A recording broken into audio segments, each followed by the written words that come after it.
All right, good evening, everybody. Welcome to our special city council meeting and public hearings. Tonight is Tuesday, November 14th, 2023. We are obviously here in chambers, and we are also remote on Zoom if there's anybody chiming in there. We are going to start with the call to order and roll call, then we'll move right into agenda approval. So we'll go ahead and call the meeting to order and do a roll call. I do know that two of our members are dialing in, and I will apologize. I don't have my computer in front of me, so I will make sure I am calling on you guys regularly, or feel free to jump in if I have missed you on something. So we'll go ahead and do our roll call. Councilmember Cargill.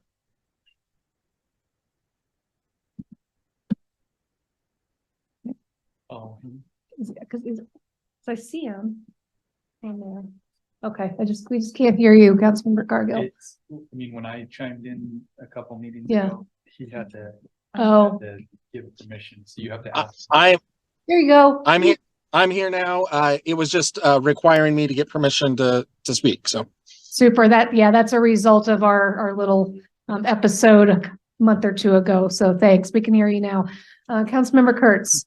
Present. Councilmember Van Orman. Here. Mayor Pro Tem Foliar. Here. Councilmember Spencer. Present. Councilmember Dunn. Happy to be here. And Councilmember Solberg. I see ya. Okay. We want to make sure your audio is working. Okay. Is it working now? Yep, I can hear you. All right. Okay. Thanks, Michael. All right. Okay, well, we are starting out. We'll start with the agenda approval. It's pretty light, so.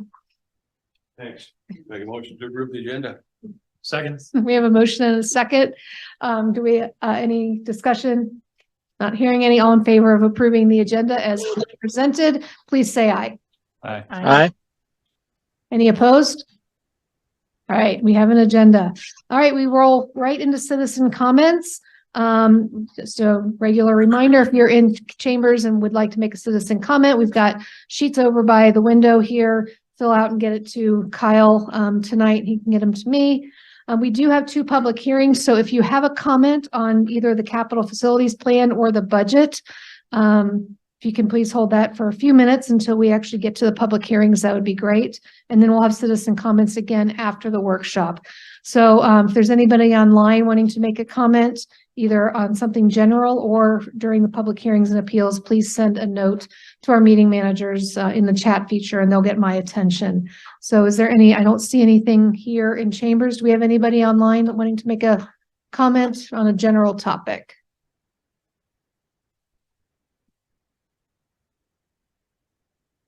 Okay. All right, we will move past citizen comments then. So we will open up our first public hearing, which is on the capital facilities plan. Lisa's online if there's any questions, but we're just going to go ahead and open the public hearing on the capital facilities plan, the 2024 to 2029 plan that we've been reviewing here in the council over the last month or so. So again, we will open it up for comments starting. We're opening the public hearing at 6:04. If there's somebody in chambers or on chat who'd like to make a comment for the capital facilities plan, please feel free. I don't see anybody here in chambers. Is there anybody online wanting to comment in the public hearing for the capital facilities plan? Nope. Okay. All right. We will close that public hearing then at 6:05-ish. We will then go to our proposed budget, 2024 proposed budget final hearing. So we'll open that at 6:05 here. If there's anybody in chambers, raise your hand at this point. Or if there's anybody on Zoom who wants to comment on the proposed budget. Doesn't sound like it. Nope. All right. We will close the public hearing on the proposed budget at 6:06. That brings us to our workshop on the 2024 proposed budget. So we got through quite a bit of the upper level items at the last meeting. Again, I apologize for having to leave suddenly, but it sounds like everything went well. We were done with the budget by that point. So unless there's any questions, I think we were planning on starting in on the general fund at the line item level. So just a reminder, as we're reading through this, there is a portrait view summary at the beginning of each section. with the detail behind it. So if you have a question on the summary page, if you could hold that question to the appropriate line item as we're going through the budget, that kind of helps the flow going a little bit more, if that works for everybody. Watch offline. Okay, so I guess we will start off with the general fund, legislative salaries and wages. So as we've done in the past, we've just kind of literally go through page by page. I'll call it the pages, and if somebody has a question on those, just stop me and we will get your questions answered. Again, the directors are here to answer any questions you've got. So does anybody have any questions on the legislative section, the salaries and wages? We have travel and training in there as well. I'm trying to watch. I can see if Councilmember Cargill or Sahlberg raised their hand up here in the corner. So if there's none there, then we will go ahead and move on to the executive section. That would be page 39. This is for mayor and executive, so that would include myself, city administrator, our Tate Hunter, our admin, and David Gaynor in communications. Am I missing anybody there, Mark? No. Is that right? Okay. So we will go ahead and just kind of let you guys breeze through. Do you have any? I see the look on Mayor Pro Tem's face. Do you have any questions on page 39? Can I jump in? Sure. Sure, thank you. I guess I'm just, you skipped over the details page on the last tab, so are we gonna go page for page? Yeah. Okay. Well, no, that's what I was asking on the, for the legislative. It's only one page, so nobody Yeah, had a 'cause question. my questions really are on the next page. Okay, no, that's I'll fine. just dive in if nobody cares. I guess my only question is on this summary page is what are the supplies for the Community Engagement Commission? What does that consist of? Second question, services and charges, an increase of 20%. Third question, supplies, an increase of 683%. I have all highlighted on the details page, of course. So Okay, yeah, so let's just jump over then to page 39. So the first question on that one is probably the community engagement question. well, so yeah, correct? for me, it's line 513, 1031. Yes. Yeah. Okay. Mark, did you want to jump in on this one? I don't see anybody from Sure. community engagement here. So we invited community engagement. I don't know that I see anyone online. So, Okay, we'll pop over to Councilmember Cargill. Thank you. Robin Bechtel is on. Oh, there you go. Robin Robin's is- here online from community engagement. Robin, let's see if we can hear you. And if you could answer the question that Mayor Pro Tem has about the more details on the request from community engagement. so Robin, let me cue this up and then I'll turn it over to you. So, Mayor Pro Tem, if you are looking at the note in the right-hand column there, the office supplies for the entire, department is remaining constant. So the entire delta of 41,000 is comprised of those items that Robin is going to speak to now. So with that, I'll turn the floor over to Robin. Okay, can everybody hear me? Not very well. Okay, hold on. Let me do a couple of adjustments here.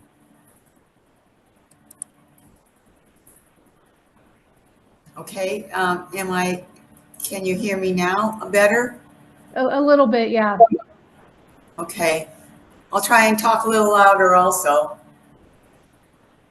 So, so our budget consisted of several items. One of those being, you look at the materials that we need for the farmers market, and also the commission talked about also doing some either items and surveys or getting some information and either doing mailers.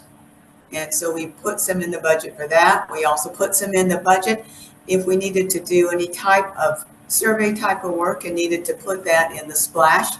And it would just be, and it would be more than just a couple times a year. We figured about once a quarter. And also we looked at another thing for education and community development is also like videos. things that would be taped that we could get out to people. We're trying to find alternative ways and of being able to reach people and using different means and methods. So it appears the bulk of it is basically mailers, flyers, and some event and media supplies. Is that about sum it up? Yes, yes, uh-huh. And remember that this is the proposal, any actual expenditures would come before the council. Understood. Yes, it would come before the council. And what did we do last year? Where did these funds come from for last year's efforts? We didn't do any of these. Budget last year. I'm So there sorry. was no defined, So this is really to improve on the previous meeting we had with joint with them to brainstorm some ideas to engage the citizens, and this is just monies to help provide tools for them to. in part, and these are specific proposals to have a quarterly mailer that the design would be to go to all households. And so that's where you see the cost of that being borne in the, it says mailers, 20,000. So that's essentially 5,000 a quarter is how that breaks out. And then the cost of putting inserts into Splash is less than that. And you see the others. And so this is essentially taking the proposals that the commission has made, putting some dollars against them, and then proposing them through the budget process. Fair enough. I Yeah. just wanted to clarify. It was a big jump in numbers, so Yeah. it got my attention right out of the gates. Can I ask? Yeah, my next- real quick, let me jump to Councilmember Cargill because he has a question on the same one. Go ahead, Councilmember Cargill. Thank you. So one of my questions was the same as Phil's on 513-1031. Also had a question on 513-1041. So am I understanding this correctly that the priority-based budgeting software is costing 50,000? No, so that placeholder that you're seeing there is a first year implementation cost that would include a software license, but that's not all that it would include. There would be professional services associated with that. There would be support associated with that for that first year implementation cycle. And then out years would be only essentially the licensing fee. And again, a placeholder for when, if this moves forward. So Mark, can you put a little more flavor on, so do we hire a company for that, or how, a consultant, or how does that work? So my recommendation would be that we would hire a specialized consulting firm that has expertise in this arena to help us implement, design, customize, and implement a program that fits our needs. Yes. Okay. And then my question on 513-1049, are the membership costs, it looks like an increase of about 4,000. Is that just a rough estimate of the increase in the membership costs for all those groups? Kyle, that's your note. You want to take that one? I apologize, Councilmember Cargill. Can you repeat that question? Sure. On 513, hold on, I just lost my place here. 513-1049, the membership costs for GSI, or all the different groups here that are listed on here, SRTC and others. It looks like it's going up by about 4,000. Is that just reflecting an increase in their costs, or are we signing on to more? So that is purely incremental. We added WCMA, I believe. Can you remind me which one WCMA is? Do you recall that?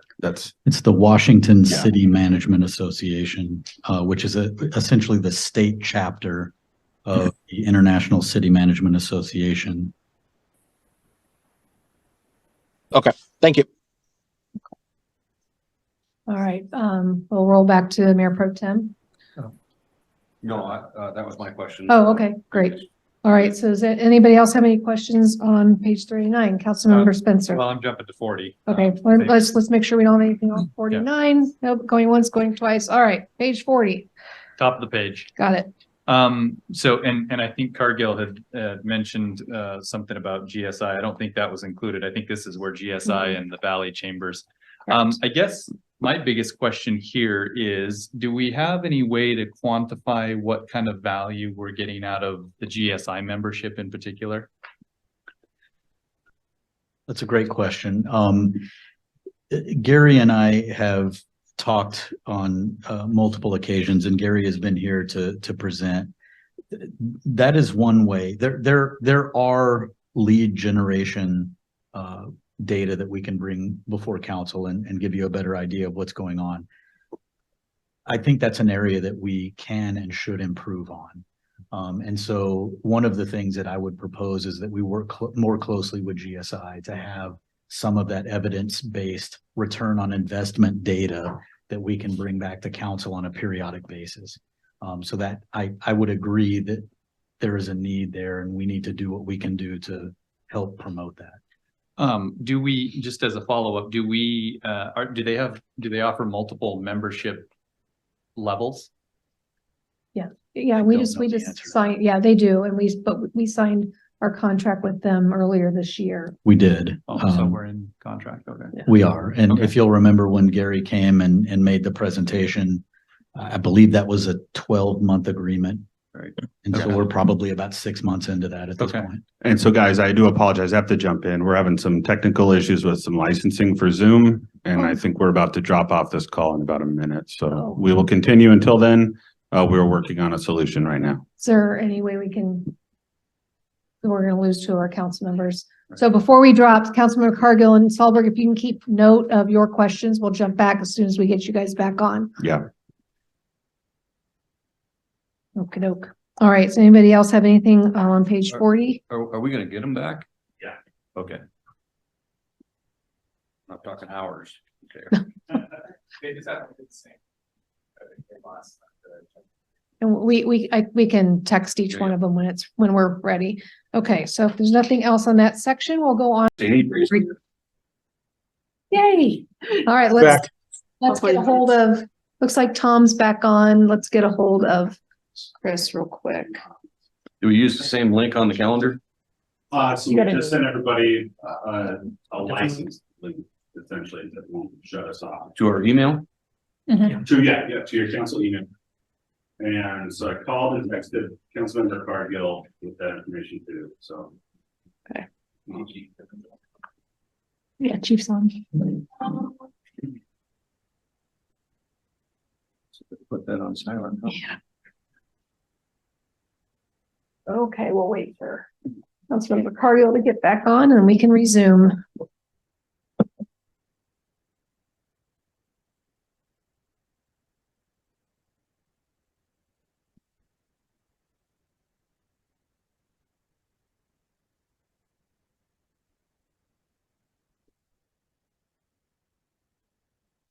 This is, phone number. Yeah, I just shot him a note.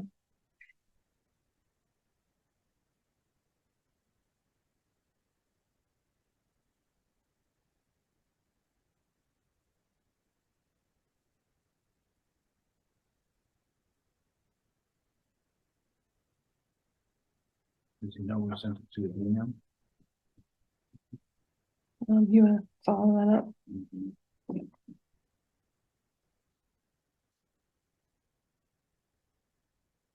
We'll give him just a couple more minutes and then we can jump back in, catch up with him on anything he might have had.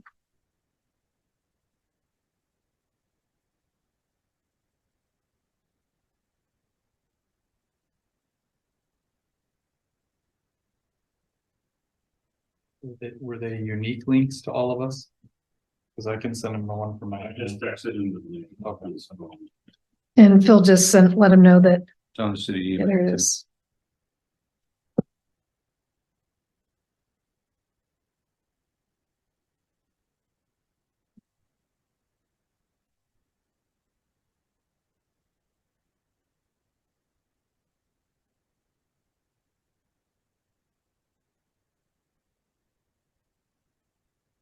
So we're picking up on page 41?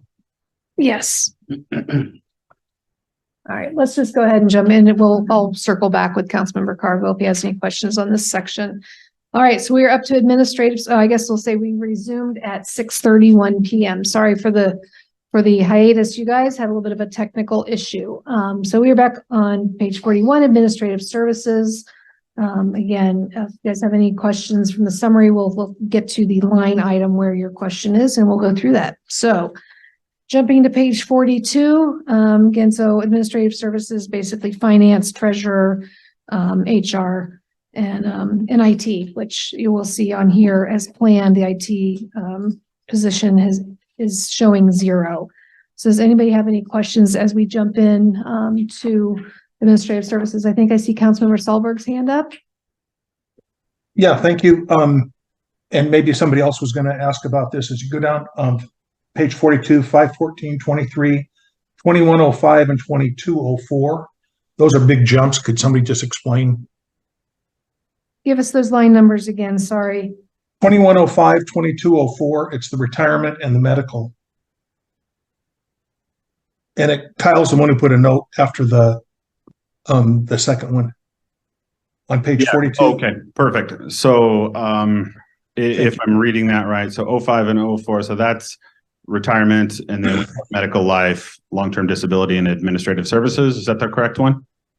Yes. Perfect. So when we are budgeting for new employees, we are budgeting the maximum potential benefit that they will elect for the upcoming year. So we do have incremental increases.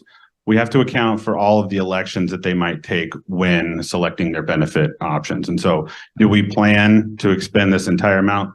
Likely not, but we are accounting for it. Okay, it's a And 31.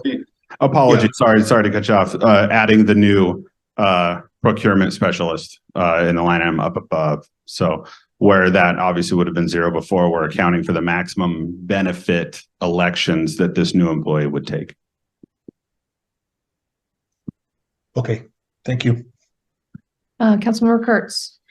My question was specific to the procurement specialist, which is on the line 514, 23, 10, 06. I wanted to know a little bit more about the position and what the goals are of that position. Absolutely. So I'll start and then I'll have Lisa and then Jen if she wants to jump in. This is going to touch every department and most notably, as I'm sure you would be aware, procurement for capital projects, right?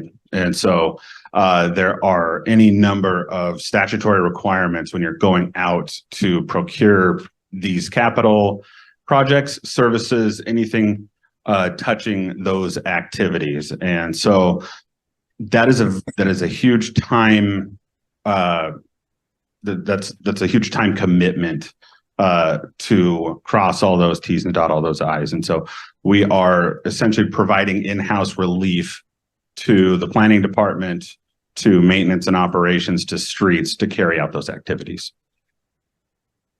And and this person will specialize in it. So instead of trying to recreate the wheel several times, because if you don't do the same thing all the time, you kind of lose it. So we'll have one person handling those items and be our specialist. And also we talked about, I believe it was at the last meeting, that we'd also be working to get somebody with the grant experience as well to take that on. Yep.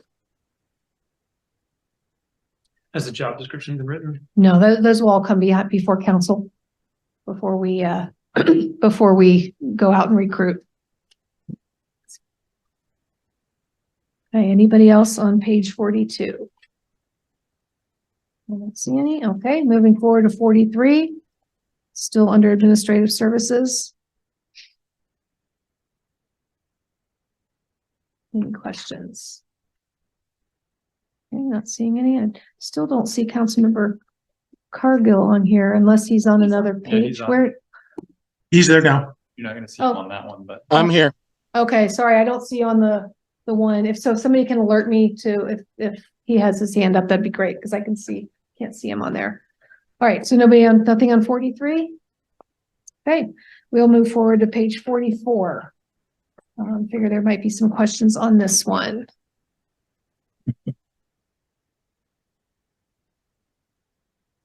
Nope.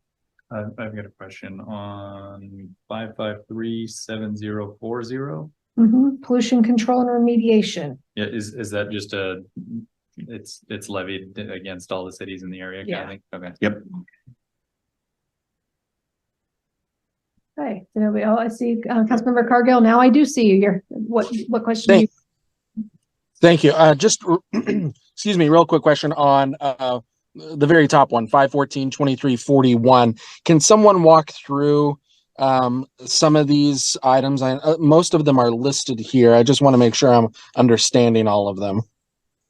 Yeah, That certainly. one. So what you see over there in the comment section is kind of your menu of services that will entail professional services. And so you have, a steady incremental increase in essentially all of these services. We have had a couple of new services.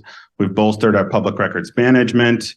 We do have offsite records retention that was implemented last year. Debt book audit software was last year. Contract Safe, I guess I'm working backwards a little bit, was implemented last year. So these are support services for essentially our growing demand to house and account for these in-house employee and city-based services. Kyle, can you identify Okay, specific new services or products we're introducing in this line? Absolutely. So we introduced Debt Book last year. We're introducing public management software. So next request, we're adding additional capabilities to respond to our increased demand for public records. So those are our two new ones. We have implemented in the last year a background screening service for solicitor licenses. Other than that, what you see here has kind of been in place, but you do see incremental increases across the board. Thanks. All right. Anybody else on page 44? Okay, hearing none. 45.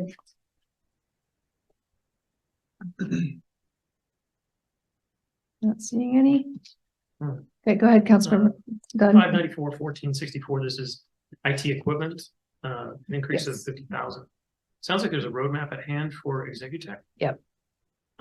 Has that roadmap been circulated for council consideration? It will, I mean, we have it, but it hasn't gone around. Obviously, as these projects come up, we will. Kyle's got the Yeah, so- consolidated list. We touched on this kind of an informal staff basis with Executech, I would say probably a year and a half ago. So with them taking over this role, kind of top to bottom, we will have that map, that roadmap for council probably in the first quarter of next year. And this is essentially a placeholder for what it might take to carry out those services. On the equipment line, is this capitalized? Is it something? Correct. Yep. No, well, we don't depreciate anything. 'cause Oh, we're on yeah, cash no, but it's basis. capitalized. So capitalized in the terms of cash basis that we do. So. Okay, Councilmember Van Orman. Yes, on 597760111, this is a transfer out of Parks and Rec Fund. Or Parks and Art Fund, sorry. If that's based on the strategic plan that they put together with their projects for next year. Okay. Again, they each would come in front of the council when the time comes, but they do usually, if you notice, they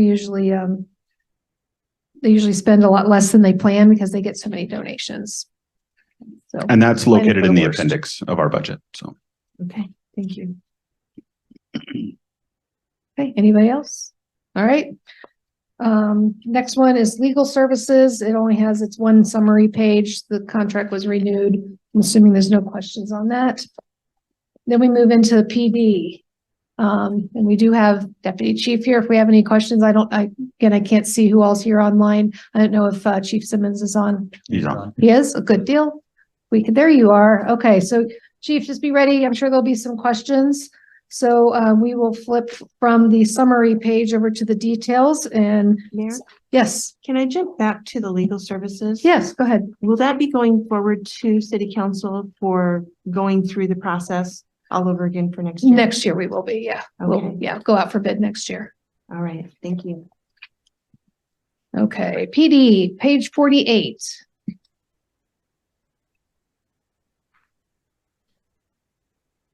Okay, okay, go ahead, Mayor Pro Tem. 521222105. Just the same question that we just had last week on the retirement. That's a we pay into it, third party handles it, it's not a burden on the city down the road. That's correct. We have two retirement accounts essentially that we manage. One with a company called Mission Square. The other is a public employees retirement system contribution. Thank you. All right, anything else on page 48? Okay, moving on, 49. And I do want to thank Chief for the awesome detail in your notes here, and Kyle as well, because I know you put some of these in. All right, so nothing on page 49. Okey-doke. 450. Okay, so somebody's going to have that is going to be asked about small attractive items. I knew that was coming. I giggle every time I see the name of that, but that came from an audit recommendation. Kyle, I'll let you explain further. Yeah, so accounting for items that are obviously not giant items that you can just, the auditors define it as something that you could easily carry out and nobody would notice. And so phones, tablets, Right. Tools, things like that. And so in the PD world, I mean, I know we account for all these in a different mechanism within the PD, but things like their MDCs, like their laptops, tasers, I suppose. So things like that, we have parameters around that we have to account for in a separate line item now instead of a all-inclusive kind of capital or supply line item. Yeah, so we were accounting for them for the purchases. They were just spread out over different funds before. Line items, excuse me. All right, does that answer your questions? Councilmember Dunn. Mayor, I'm sorry, roll back on 49. Yeah. Line 512-5240, contracted court services. Yes. It's being reduced by 50%. Yes. We just budgeted more than we spend traditionally. Chief? I'm sorry, Mayor, I couldn't hear his question.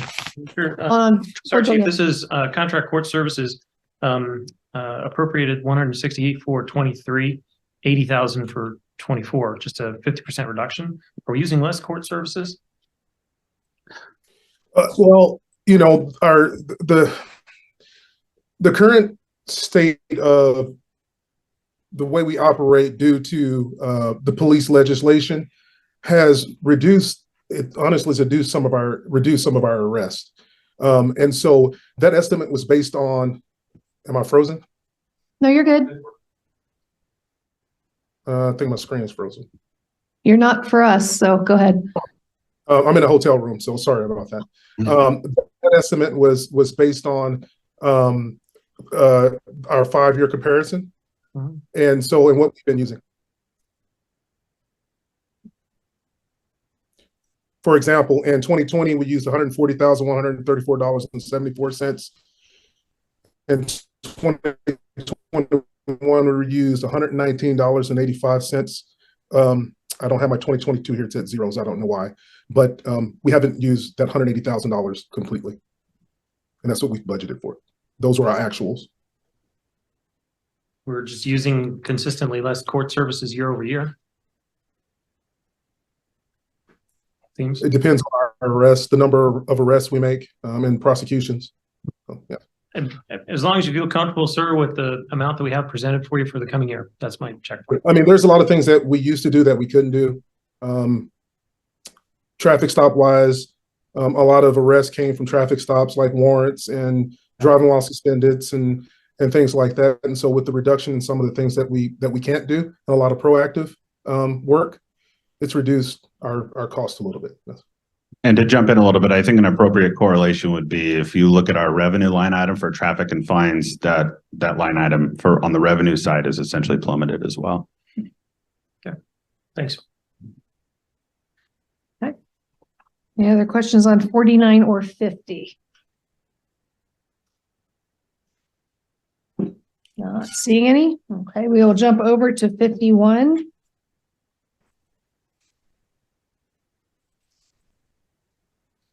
Go ahead, Mayor Pro Tem. Thank you, Mayor.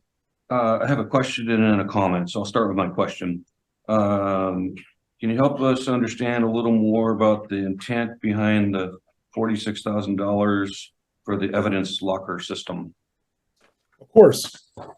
So our evidence room was built at the time that the PD moved into the library PD facility, and it's extremely outdated. We have a refrigeration unit that doesn't work, which we've kind of patched repaired. We have lockers, several lockers, and our lockers are what we place our evidence in, which are inoperative. And as far as evidence, I know our arrests are a little lower, but we have been doing a lot of seizures, a lot of vehicle seizures, a lot of search warrants, a lot of cases where we are seizing more property. And that includes some of our, I guess, less desirable cases, such as sexual assault cases as well, which we've seen a slight increase in those. And so we have sexual assault kits, we have urine, we have blood that needs to be refrigerated. And so it's time to update our evidence facility. Another reason why I want to do this now is in 2025, I want to take a drastic step towards accreditation. And from speaking with other chiefs around the state, one of the #1 areas that they're beat up on initially and during reaccreditation is their ability to store evidence. And so there's twofold there. I can get into it a little bit more. Of course, this would come back before council at the time we request a purchase, but I can do a full presentation at that time. But it is extremely outdated, to answer your question, or Councilmember Foyer, and it needs to be updated. We are almost at critical stage there now as far as our ability to safely to store evidence. And our evidence and our chain of custody is what makes or breaks cases. And so if we have evidence that we can't securely and appropriately store, there's the chance that we can lose that in trial. In my comment, Sure, go ahead. I see Cargill's got his hand Yeah, up. I'll just go ahead and So- finish, then I'll go to Chris. Okay, thank you. My comment is, everybody knows I've been pretty passionate about this flock camera discussion, and I'm very disappointed to only see 5 additional flock cameras in the budget. But I'm not going to get into that any further at this point. I can build up on that for you, sir. So just to let you know, we just applied for a $50,000 grant to hopefully add to those additional that we're asking for. So because we knew we were applying for this grant, I only asked for 5. Well, and I'm not super concerned about the funding of it because history says there's always room to find some money in that budget somewhere to pay for stuff like that. Thank you for the comment though, Chief. I appreciate it. Okay, Councilmember Cargill. Well, my question was something similar to that. I just wanted clarification. It looks like it is 5. It has 5 in letters and then 4 in the parentheses. So I just want to confirm it is 5. Yeah, that's a typo on my part. I apologize for that. It is 5. Okay, no problem. And then when we get the 5, how many total are we going to have in the city? 24. 24. Okay. And how many do you? Fingers crossed, maybe we can get that grant. And Chief, how many would you want to eventually have? You know, if money wasn't an issue. You know, that is something that I can get back with you. We have sat, we had a meeting when we talked about how many we wanted to add or ask for this budget session. And that 5 was based on areas where our officers and investigators felt that we needed them right now. We can go back and look at the map and look at a best case scenario and figure out how many total we can use to blanket the city and where we could get the most coverage and the best bang for our buck. We can go back and look, and I can give you a hard number or a good number on that. Okay. So you're thinking if we get the 50,000, are you thinking all of that would go to the flock cameras? So you're talking about maybe an extra 20 at least? So we're looking at a good portion of that going towards the cameras. Another thing that we asked for as far as technology in that grant is the ability to equip our to maybe possibly purchase another drone or to help equip our vehicle that our drone operator uses better. And I know we asked for some of that we asked for that purchase in our budget, but that was, the budget request was made prior to us applying for this grant funding. So that's also a possibility. Okay, great. So that one, you're talking about the note in the previous page, 594, 216001, it looks like, for the drone. Yes, sir. Number 2, purchase equipment to equip, or purchase equipment to equip patrol vehicle, et cetera. Yes, sir. Okay. So we also asked for money to see if we can cover that expense. Okay, great. Thank you. Yeah, and so if we get that grant, Kyle, correct me if I'm wrong, then we'll have a budget amendment to recognize the revenue and the budget amendment and the corresponding amendment to put the expenditure in there, correct? Perfect. Yep. Yep. Okay. Anybody else on 49, 50, or 51? Okay. Last page, page 52. Kyle, I'm in case somebody doesn't ask, can you go through the debt repayment on that, or was that? Yeah, so this is recognized as a liability and a debt instrument, even though this is essentially a professional service, not a debt. And so the auditors are recognizing these services with equipment attached to them as a liability instead of a professional service, which that's the way we've always accounted for it. But governmental accounting standards boards have updates every year, and this got caught in the fray, and we have to account for these in a different manner than we did before. Yeah, and you'll see the same with parks and operation and maintenance with a lot of that equipment too. Because the one that really jumped out at me, there's one later on that's in the hundreds of thousands of dollars and streets. Yeah, so it looks odd, but it's something we have to do because the auditors. Yep. Okay. Go ahead. Thank you. Thank you. Just an observation I just really want to share. And I brought this up last year, Chief, I don't know if you remember or not, but my question revolves around how many substantial increases are we going to include year after year after year? Because at some point I understand from when you first came on, and even before the chief was here, we were probably behind the power curve a bit. I don't know how much, but quite a bit. And I've continually heard the justification revolving around officers per 1,000 residents. And so I took some time and I put together some information all the way back from 2018 to current. Our population has increased by 23.4%. since 2018, but this budget has increased 231% since 2018. And I just want to finish that statement with, I'm not against what I see the budget here tonight at all. We're going to add 2 more police officers, and along with officers, it's more than just officers. It's vehicles. It's you got to equip them. You got to equip the car. So, and I guess as we go down the road, the future of the police force, we're going to be continually replacing that equipment and those cars and so on and so on. So for me, I'm beginning to, how do I say this nicely? I'm getting a little wore out on the argument. It's officers per 1,000. I think it would do us well as a city to explain to our citizens that there's other ways we're measuring this in ways of success. How are we measuring what we're spending for the return on the investment? Because it seems to me with these numbers, the increase that we're talking about, the first thing I go to, and Chief, I appreciate your PowerPoint that you shared with us between meetings. But as I look at if you take into account the incidents that you've reacted to, it's up and down. I mean, from 2019 there to 2020, there was a 10.4 decrease. The next year, there was a 4.8 increase. Then there was a 9.4 increase in 22.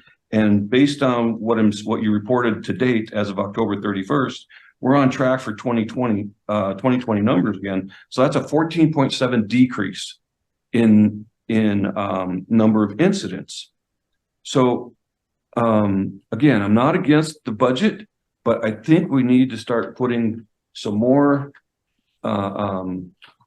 some more information into how we're justifying this investment and how it's serving our citizens. Because just to say it's about officers per thousand, I don't know how much longer that's going to cut it. Just an observation. It's a big number. It's a big number. That's all I wanted to share. Chief, did you That's a want to good, jump in on yeah, that? that's a good observation. Thank you for that. In my previous presentations, and I don't know if you remember, there's some other considerations in there.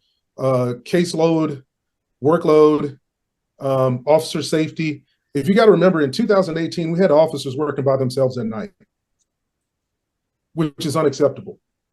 That is an extreme. That is an extreme officer safety issue.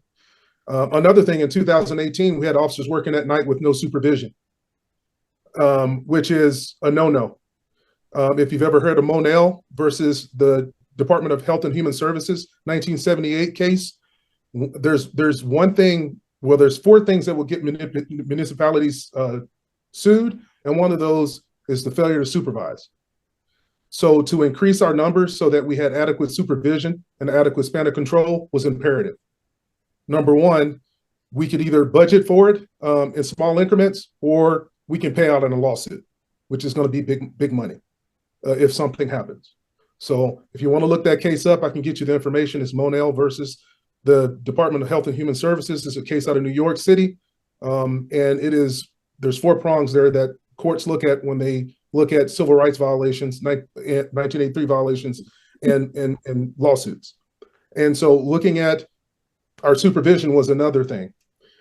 A big thing that we're seeing now is you may look at our incidents and say, well, they're up and down. But I can tell you right now, the number of serious incidents that we're having and the number of serious incidents that we're having that take all of our manpower are increasing. Officer involved shooting, fatal car accidents, home invasion robberies, you name it. They are increasing. They're increasing because our population is increasing. With the addition of our apartment complexes that are coming, the numerous ones, and the addition of several other businesses, major businesses, it's only going to get worse. The population around us is increasing as well. We're sandwiched between two metropolitan areas, basically. Post Falls, Coeur d'Alene, Spokane Valley was sandwiched with the port of entry. And so not only do we have to think about our population, but we have to think about our transient population as well. And a lot of our crimes are committed by the transient population, people who are not from the city of Liberty Lake. They are victimizing our community. Prime example, when we first got our flock camera system, we had about 700,000 plate reads a month. We're up to about 1 million now a month. That's a lot of traffic in and out of the city. So to look at the stats is one thing to look at, and that's only a small percentage. I didn't list all of the incident types there. That was just specific incident types there, just to give an example of some of the things that we're experiencing. But we're seeing an increase in the serious incidents, again, that are taking our resources. You get one critical incident, it takes up your resources. You have no one else to cover the city. There are a lot of factors that go into how we look at staffing. And so as our city gets bigger, we're still under the national average. I'm fine with that. But as long as we have an adequate number of officers, number one, to maintain that 5 or 6 to 1 span of control, that's number one. Number two, to make sure that we don't have officers out there working by themselves, especially when we have a critical incident. And so for us, we're still at the stage of when we have a critical incident, it takes up all of our resources. So when the citizens, if we have 2 critical resources, we're in trouble. We have to depend on the sheriff's office, Valley, State Patrol, or whoever else can come handle a call for us. So, and we're getting busy. We're getting busier. We're having more complaints and more things that are going to have to call for specialized and unique approaches. That is, officers who are specialized in things like traffic, neighborhood resource duties, things like that. So there are a lot of things that we're looking at moving forward. including the possibility that we're going to have 2 people retire in 2025. And so I'm looking beyond 2024, I'm looking at 2025 and 2026, where the city's going to be, and those crime trends are huge for us. We may be stagnant in some of our typical call load, but again, the number of serious incidents that we're having is growing. 2 fatals and 1 accident that should have been a double fatal this year, along with a couple of SWAT calls and other incidents that we typically don't see in our city. Chief, I don't doubt anything you just said. I support that 100%. All I'm asking is maybe through the Community Engagement Commission, whatever it is, that all I'm asking or suggesting is that we paint that picture a little bit better with this community, given the budget numbers we're talking about. That's all I'm saying. If I can. One other note, Councilmember Foyer, Mayor Pro Tem Foyer, is don't forget that increase this year, there was a contract signed as well. So I don't know what percentage of that increase is from the Police Guild contract, but there was a contract signed this year. So you have to take into account that wage increase and those benefits and everything that was agreed upon by the council in that contract. I appreciate that. And I mean, I don't enjoy this conversation, but I think it's worth having just so we could hear from you and get your perspective, because to look at this on paper, I don't get your perspective. So thank you for your sharing that. I appreciate it. So before we get to questions by council members Sahlberg and Cargill, let me take the opportunity, since the question came up now, to just make a general comment. It applies here, certainly, but it applies across the board as well. That the concerns that you raised and the questions that you asked are exactly why we want to bring priority-based budgeting into the equation, because that will allow us to have those conversations, tie results directly to investments, and have a program by program, service by service conversation about what it is that we're delivering for that investment and how we may want to alter it each budget year. Thank you. All right, I think Councilmember Sahlberg had his hand up first, and then we'll go to Councilmember Cargill. Thank you. Well, just briefly, since I'm the one who was standing before the council before our current chief was there, and for over 5 years, Phil, specifically to 2018 to 2024, when we're talking about, we were below 1 officer per 1,000, and now we're targeting 2.7. That's going to be a 270% increase right there, just those numbers, let alone what the chief was explaining in terms of supervision and everything. Now, the calls and the justification for it, Councilmember Foyer and I have talked about this before too. There's no doubt that the community supports these increases. At least the Community Engagement Commission response that we got back is that public safety is number 1. And so it has to continue to be that way. But I've sat here for 2 different SWAT calls that one of them took over 12 hours and had 7 different agencies here, not just our Liberty Lake Police Department, but all the others that the chief mentioned, including my old department, Spokane Police Department, who actually took over the SWAT call. So we are getting some of those bigger calls, and I do agree, and the chief knows I was Patrol Procedures Officer Safety Instructor for many years in the city, is we cannot have 1 officer calls and cars going around. We can't really put reserves out there taking reports, because they're going to be required to respond to calls that they're not trained to be able to handle. So I don't have a problem with this, but I do think that we need to, as our Mayor Pro Tem was, I think, very correct in saying, we need to, I'm not going to say market it, but we need to be able to explain this better. And Mayor and Councilmember Dunn and Councilmember Foyer, when I was sitting at the podium 7-8 years ago trying to explain this to you, you all looked at me like I was from another planet, because it wasn't something you understood. And I think if we can get, Chief, you do a good job of explaining and training, and the Community Engagement Commission, if we can put those things so that the citizens understand, but more importantly, so the council understands, we aren't going to go back to 1 officer per 1,000 again over my dead body. And that's where we were, and that was our goal. So thank you. Thanks for the input. All right, Councilmember Cargill. Well, thanks. Mark actually stole a little bit of my thunder in talking about priority-based budgeting, so I was glad to hear that. But I guess my question, Chief and Phil kind of touched on this a little bit, how we've been playing catch up over the past however many years to try to get to some of these numbers that we're talking about. Do you feel like A, we're caught up now, or B, we're going to soon be caught up, or maybe the answer is C, no, we're not caught up at all, and it's going to take a lot more? No, that's a great question, sir. So one of the things that we've been talking about in our meeting is 2025 and beyond. And looking at our numbers in 2025 and what we will potentially ask for in 2025 to replace those that retire, we are not sure if we're going to need any bodies in 2026. So that's one of the things that we looked at, looking ahead the next 3 to 5 years. And so we're trying to make sure, again, that the people who have preliminarily committed to potentially retiring or going to retire, and if that works out in 2025 and we're able to hire in 2025, I think we may be okay in 2026, not to hire, if not, maybe hire one. And so we'll have to judge what happens in 2025, looking at all of those factors, again, that we looked at this year, in our population growth, our crime trends, and all these things that I just mentioned. So that's one of the things that we've talked about for 2026, looking ahead to 2026, 2027, what are we going to look like all the way up to 2028? Some of the things that we talked about in our initial strategic plan meeting, when we start talking about all the way to 2028, we're kind of start looking ahead that far. Okay, thank you. Right. Councilmember Van Orman.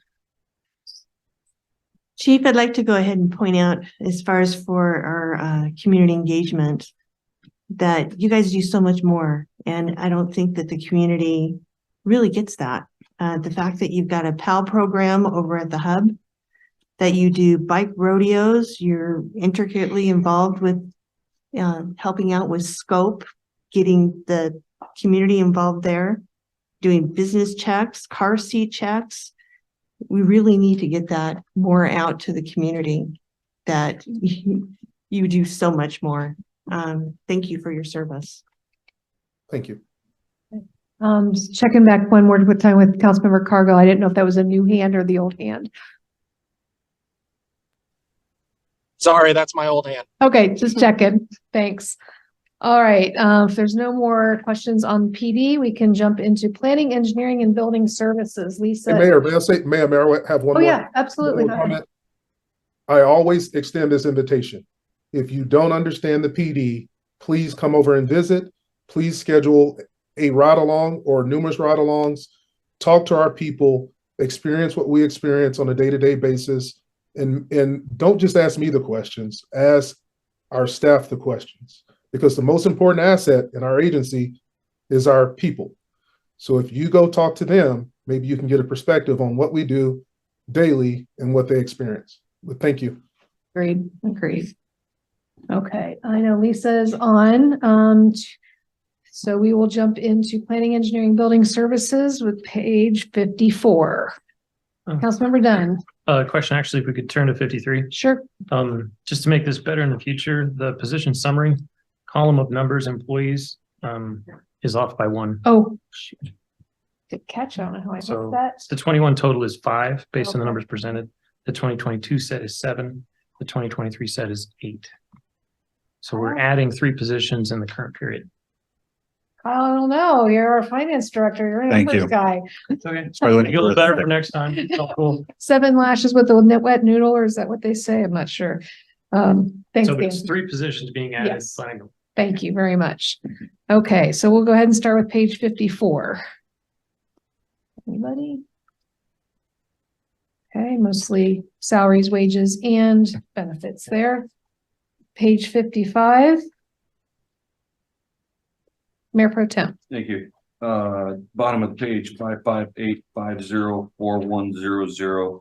Just noticing the trending numbers from 2020 to forward. Seems like a substantial jump, but maybe not. Maybe I'm sure there's good reason. So there's a bunch of notes right there. So what's the culprit, I guess, is my question. So A lot of this is third-party review services, outside attorneys' fees. Every time we get an appeal and we hire an outside attorney to support us, that there's a significant cost associated with that. We do also, a big piece of this has to do with our credit card fees. So we've made a move to go to online permitting. And we push hard for payment by credit card because it reduces a lot of back end personnel costs managing payments that are taken cash or check or whatever. Bottom line is that we are charged a percentage of those. As our building permit fees are going through the roof, so too are our credit card fees. Now, we did institute back in 2020 a $40 processing and technology fee to try and recoup some of those costs, because everybody bristles when you add the percentage for the credit card and say, well, I'd rather do a check then, and so we, Well, Lisa, we just lost you. There you are. I'm sorry. That's okay. You glitched out on us for a second. Oh, so anyhow, so I was just talking about the inefficiencies associated with doing payments other than credit cards. But as our fees are going through the roof right now because of the number of building permits going through the roof, so too are our third-party review fees, and so too are our credit cards. One of the things that I will say is that we did a projection for the end of the year, and we hopefully, once we get positions filled, we'll see a reduction in those third-party review fees that are not cost recovery. But the reality is that we're having a hard time filling the positions that we have right now. And so that we have to account for that also. Thank you. Hopefully that explains. I do have detail associated with that, and I can certainly go through the lines if you would like to see those. Not for me. Okay. I see Councilmember Cargill's hands up. Just a quick follow-up, Lisa. What is the credit card fee that we pay? Is it 3.5? Is it 3? Is it higher? I'm going to defer to Kyle on that. I want to say it's 3.4 or 3.5, I think. But I will get an official answer for you. I don't have that off the top of my head, but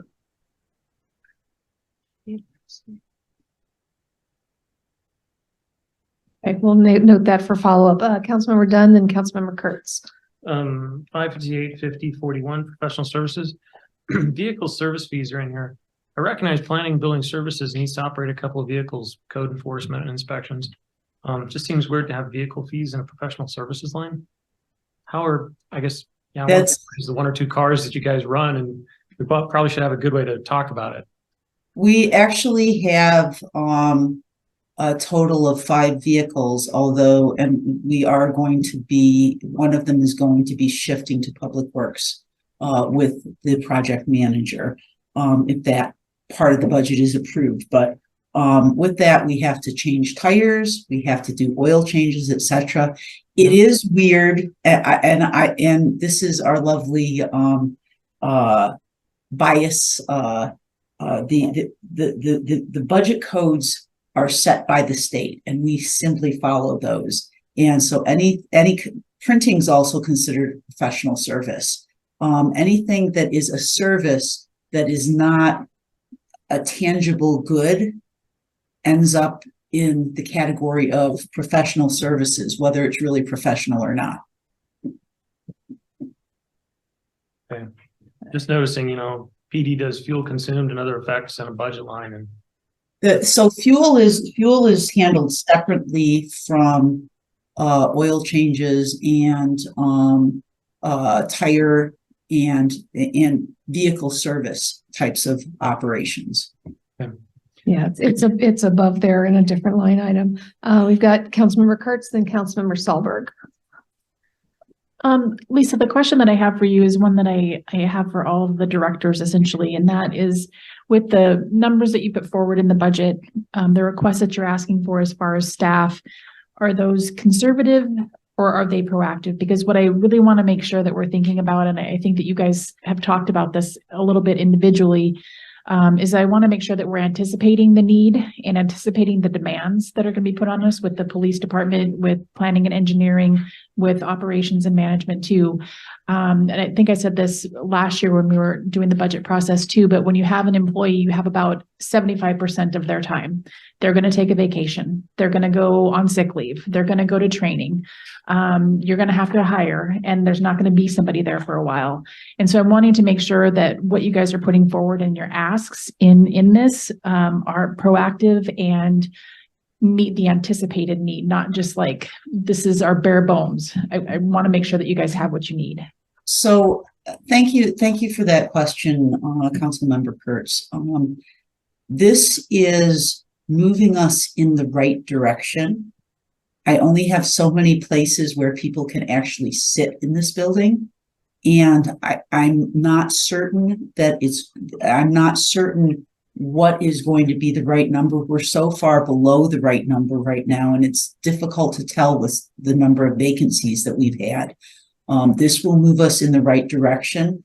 We also have a huge increase in our workload as it relates to the comprehensive plan. We will be hiring some consultants to help with some of that. We are seeking grant money. The lift is large. This moves us in the right direction. And but what I'm not sure if this is going to right size us, or if I would expect that there may be some additional positions in future years. Also, the capacity to recruit, train, and bring them on is also again has to be balanced with the volume of the ongoing workload. And so I feel good about this proposal as getting us closer to what that is. I am not going to suggest that this is all that we're going to need, but it will certainly, I think this is what we can manage in the next year to get some level of relief for the workload that we have going on right now. I just want to make sure that you guys have like a higher than minimally adequate head above water sort of standard, so that you guys can meet the need, meet the service level, have some job satisfaction for employees that are here working, and feel like you can meet the demand for the city. And so my perspective is I'd like you to be proactive about that. And if there are other things that you guys need, I hope you ask for that. Thank you. All right, Councilmember Solberg's next. Thank you. Just briefly, Lisa, on 554, 90, 40, 0, other environmental services, our problem house in the River District, can we recover any of that money? We did the first time around, but can we this time?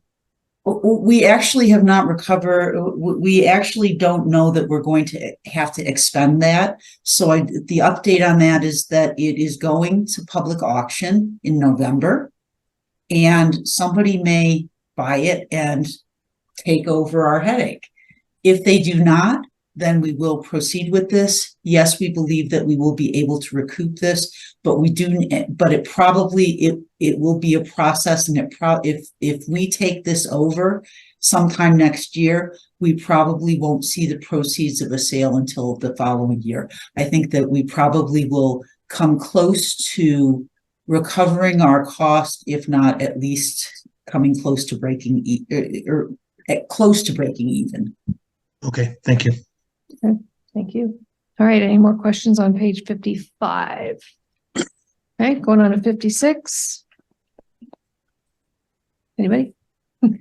I've got that. Look, we'll just go to Councilmember Spencer first. 558, 60, 40, 01. I believe this was the line item we were talking about recently that we're going to be receiving from the state. Is that right? Climate resiliency, Lisa? Yes, yes. And so at the time we prepared the budget, we didn't have a lot of clarity on what it is. I now have a budget proposal. This is a line that we could modify. We have a grant application in for $255,000 for the 2024 or 2023-2025 biennium. We'll have another application. Our scope spans the 2 bienniums, but we'll have another application in for $145,000 to wrap up the comp plan. And then we're also reserving $100,000 for implementation, scope to be determined. And so that number actually could be reduced to $255,000. But it would be grant reimbursed. So is the proposal then to change that? Should we put that on the list as something to update before we get this approved? Or are you looking to keep it at 400,000 and then do a budget amendment once we get the answer on the grant? No, I would propose that we keep it at, or that we reduce it to 255,000. Oh. Okay. Kyle has a different opinion. So no, just since this is an equal and offsetting revenue, we plan high so we don't have to then come back and do a budget amendment. If we are high and we're hitting our mark on the high end and we come in at 255, that's totally fine. If we come in and budget at 255 and for whatever reason we're at the 400 mark, then that is when we have to come back and do a budget amendment. But this is a net zero in terms of revenue and expenses. Great. Well, and that's a good point because the contract will likely span the 2 biennium. And so we may be contracting for, it'll be something less than 400,000, certainly no more than 400,000, but it will span the grant periods. And Lisa, I know you turned those applications in not too long ago. When are we expecting the results? I would say fairly soon. It was, the application was submitted on October 31st.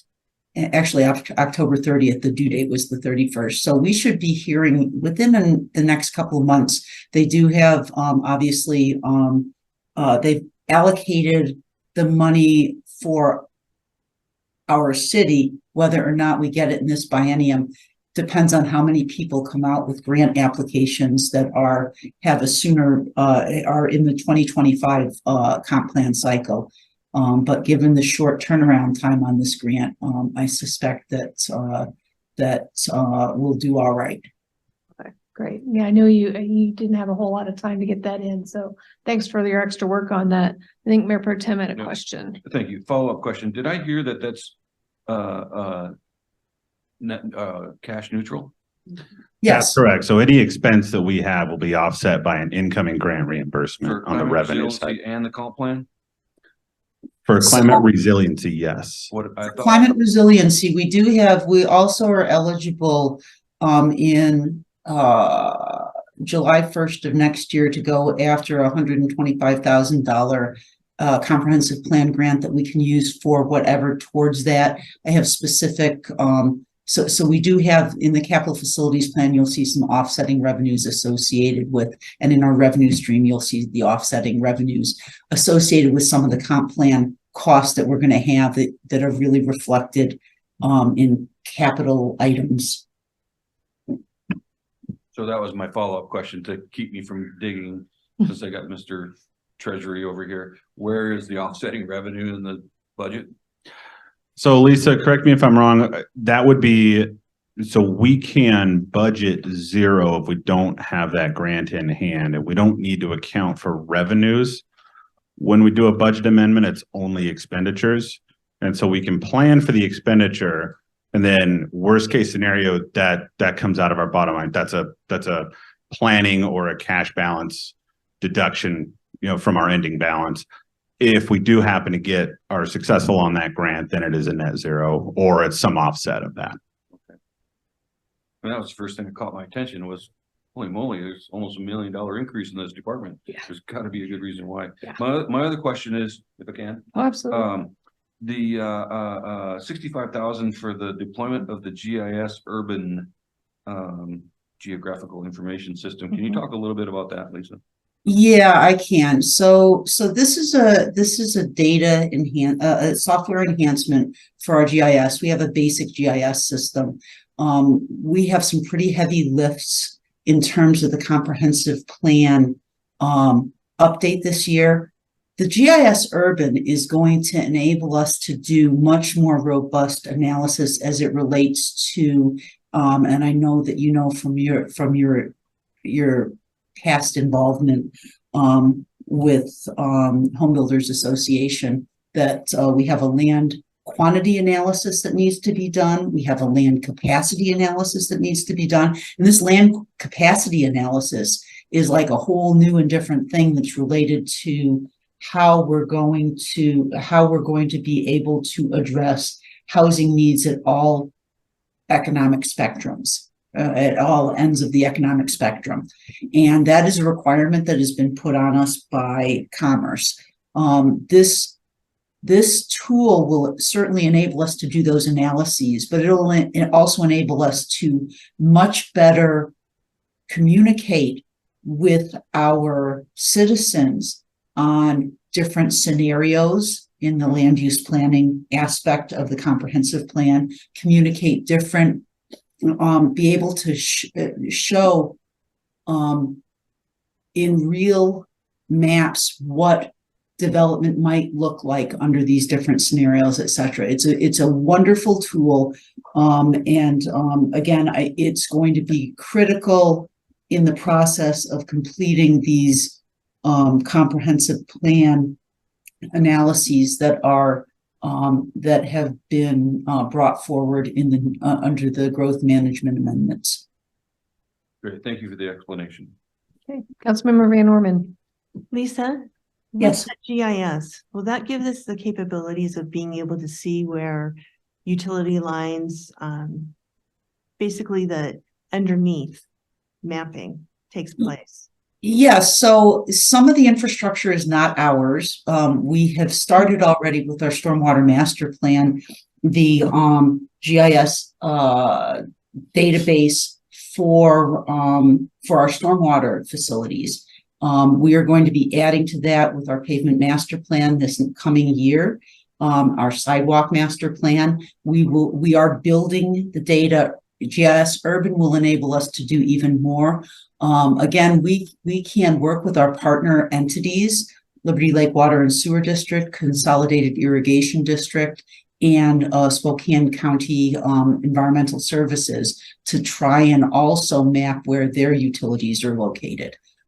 So it will enable us to really begin to build a robust GIS network. And again, while people think that GIS is just about mapping, it's so much more than that. It's a data management system, and it really will bring our city into the 21st century in terms of the data that we can process and how we can analyze even future development proposals and the implications of those future development proposals on the community. It's actually a very exciting tool. It is, and I'm so excited that we're going that direction. I still remember having a conversation with a public works director for a 100-year-old city. And this gentleman said, I'm retiring next year. I asked the question, okay, so where's all the mapping for all of what you've got underneath your roads and so forth? And he goes, it's all right up here. Yeah. And unfortunately, that gentleman passed away. So all of that knowledge totally gone. This is a step in the right direction. Thanks, Lisa. Thank you. Any other questions round out public works or planning and engineering? I'm sorry about that. Okay. All right, moving on to library. Jandy is on with us. So we've got a summary page on 57 and line items starting on 58. Are there any questions? Councilmember Dunn. Sorry, Mayor, on page 57, the PT and FT count does not change, so there's not a 20% increase for 24. Just want to make sure. Yeah, I think we have a Okay. Excel formula that we need to fix. Good.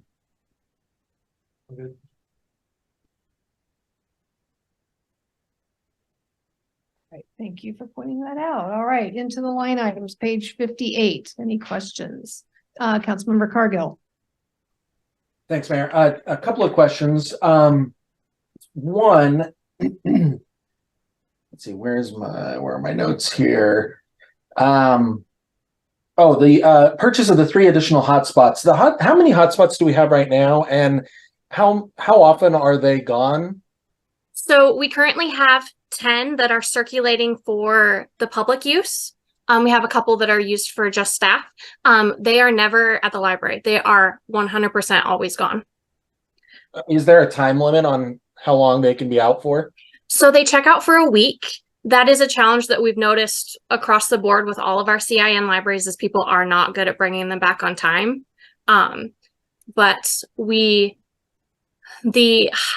best thing about them is if a Liberty Lake patron needs one, it comes to them next. So it's kind of like our patrons have a higher priority. And if they are not being used by our patrons, they are out in CIN still being used. So they're never in the library. Okay. My second question was regarding the new furniture. I'm trying to figure out if it makes sense, if the plan for the next 12 to 24 months is to be moving into the new building, if it makes sense to be buying this furniture now as opposed to waiting until we figure out exactly what's going to be happening with the new building and how it's going to be laid out and what the sections are going to be like and those sorts of things. That is something that we've considered. One of the complaints that we continually keep getting is just that we don't have enough soft seating, armchair, comfortable seating. So that's something that we're always trying to look at and find a good deal on. So it's something that we're looking at. But yeah, I know a lot of our stuff we're kind of waiting to replace until we're in the new building and kind of know what our color scheme is and that sort of thing. What, just out of curiosity, what percentage of that 15,000 is the furniture? I mean, if it's only a couple of $1,000, obviously, then that's not a big deal. But if it's majority of it, then maybe we talk about doing something else or waiting. I would say the thing that will probably cost a little bit more would be I would say our probably higher cost items would be our 2 self-check stations. And then the soft seating is usually a little bit more money since it has to be kind of industrial grade. Okay. So I'd probably say it's like half and half. Half would be like computer stuff and then half would be furniture. Okay. Thank you. Mm-hmm. Any other questions for Jandy on library? All right. On page 58. Yeah. 459. It's very small, so either page. Yeah. No, there's no other questions. I have an observation. Yeah. Thank you. I just want to bring to everybody's attention, per our ordinance, and I'm going to read right out of it. It says 23.8% of the city's total property tax levy shall be used to cover the expenses of the library operations, capital, and administrative support. And as I went to the front of our budget and I looked at the revenue number, property tax number there provided by Kyle, it spurred a call between he and I of how he because he said to me that the budget number of 716 is within the 23.8, but when I multiply that by the 2.7 that we're projecting as revenue from property tax, I come to 652. So I asked Kyle, why are we coming up with, you have a published number here, why is the number he's using $3,050,000? And I would, if you could, I'd like Kyle to speak to that a little bit. Yeah, certainly. So the number that we have in the budget is the city, what we would say the city's portion less our contribution to our tax increment financing district. So our actual levy, our number for next year is going to be $51,000. We have a chunk of that that goes to our annual contribution to our TIF. The leftover is what we're budgeting for city collection for revenues or for operations, things of that nature. So my follow-up thought to that is it fair to the city to include those monies that go to TIF as a revenue source? Because it's not a revenue source. It's money that goes to the county. And there's no guarantee we get it back. And if we do get it back, it's for other projects. Fair enough? So I guess I'm questioning the how we're getting to a overall budget for the library operations.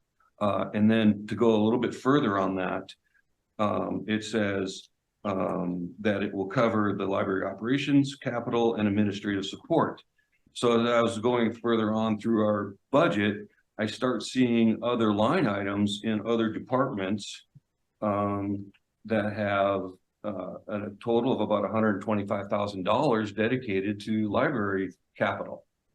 So I'm wondering how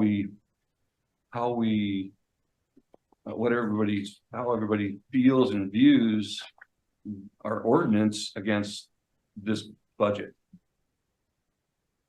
And I'm just going by what the ordinance. This is nothing special for me. I went through the same motions the last 3 years. Did I not? Yeah. Yep. Asking, are we within the 23.8 per the ordinance? So I just wanted to share that observation with this group. So I guess, is the bottom line question is, do we need to update the ordinance Well, to make it more clear? per the ordinance, or in my opinion, just my opinion alone, per the ordinance as of today, if we base it on true revenue, right, that would give us a $652,000 budget. And if we include capital improvements or infrastructure or supporting infrastructure, that's another 125,000. That would come out of the 652. And we're looking at a $716,000 budget.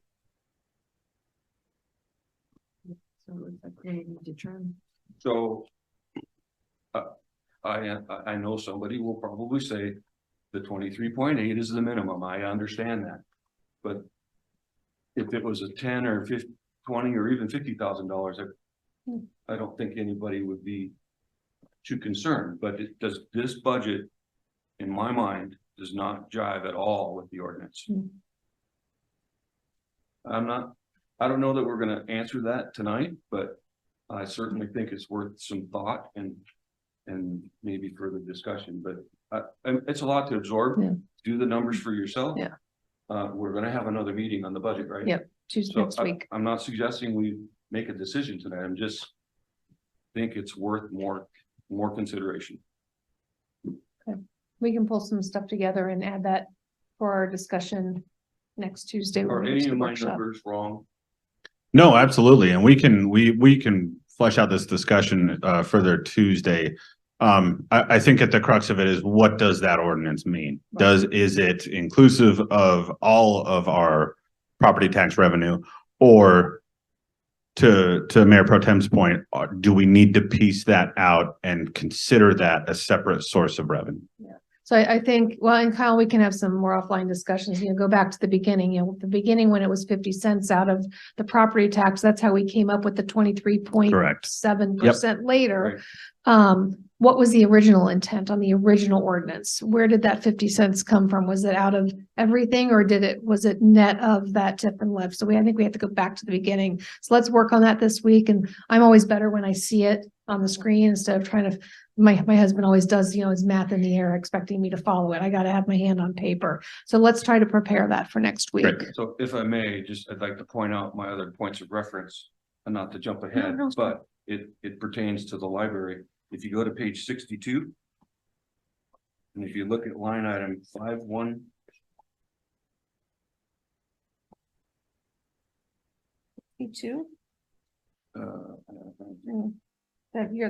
That's ops and maintenance. I understand. Right. So, line item 518-303100. $40,000 for an anticipated increase in facility supplies due to additional library building. Okay, so there's one reference. On page 63, there's two more, the very top two. 518-304100, and the next line right below it. 60,000 to accommodate new library building services, and the next one is 25,000 to account for, I don't know what that is, but anticipated increase to account for new library building. So that to me fits the ordinance to a T, and it's not in the right area in this budget. Yeah. Good points, well taken. We'll take a look at it over the next week and bring it back for some additional Thank you, discussion. appreciate it. All right, anything else in the library from anybody? Not hearing any, okay. All right, next we are jumping into the big one, Jen's baby, operations and maintenance. This is a big one to go through. So we will go ahead and start on page 61. Jen's here in her office where she has all of her information. So she is joining us on the screen. So starting with page 61 for operations and maintenance. And remember, this reflects the split between public works and operations and maintenance. We put this together assuming that org chart would be approved. Mayor? Yes, go ahead. 571001000, the new rec coordinator. What do we have a job description for this individual? What's this person going to be doing? Jen can speak to the intent. We don't have a job description yet. Again, once these positions get approved, we'll do the job description and bring those back to council. Jen, you want to speak to your intentions there? Yep. Yeah, so this position is to assist in the growing need for the event growth, and we have had significant recreation growth over the last couple of years. So some of that coordination, taking that off of some of our crew leads. Right now, the crew leads do a lot of that, along with myself, having someone to be able to focus on that and really dive into it. Also with some of the reservations and community event changes that are potentially coming down the line, the increase in reservations at our facilities and our parks. So just finally having somebody to help specialize in that, that's their focus. They can dial in on that and support me and the crew leads. That way the crew leads are allowed to just truly be the logistics on the grounds and not the event coordinators along with myself. Okay. All right, anybody else? Page 61. Not seeing any. We will jump to 62. Scan. All right, 63. Anybody? Okay, 64. Okay. Mayor, if I may. Yes, go ahead. So in 64, we currently have a line item, Central Services Buildings and Structures, 594-186200. With 302,400 budgeted for 2023. We are anticipating some of that rolling over into 2024 as of information we got about a week ago. So we have windows, we have new windows set for installation as approved by council by Specialty Windows. The entire number, I believe, was 221,000 or in that neighborhood. We have given them a down payment. We have since received information from them that they will not be able to complete this install in 2023 as originally indicated. And so one of the topics that we'll bring back for the first read of the budget or when it's time to have that discussion will be a recommendation that we account for both an increase in our beginning balance for the general fund and also an equal increase of this expenditure for 2024 to account for this rollover into 2024. Does anybody have any questions about that plan? All righty. Anybody else on 64? Okay. Yes, Just go ahead, Councilmember one Spencer. observation on the second line in there, 576804715. decrease based on usage on the ball fields. I guess all the talk this year was that we needed more ball field space. So what's the, Supplies, I believe. Jen, Okay. can you confirm? This is supplies, yeah. So since the ball fields came into play, no pun intended, we've been kind of measuring out year by year, and that's just based on the history. So okay. it's just the supplies to maintain it, essentially. Anybody else? 64? You hit a home run with that answer.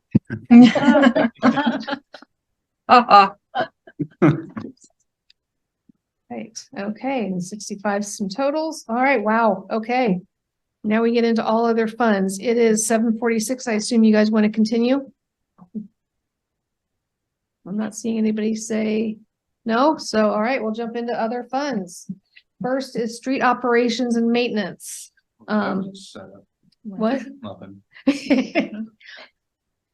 All right, so obviously, you know, the funds work a little bit different. Kyle, is there anything that you want to go through on the summary page for streets operations and maintenance before we get into the detail?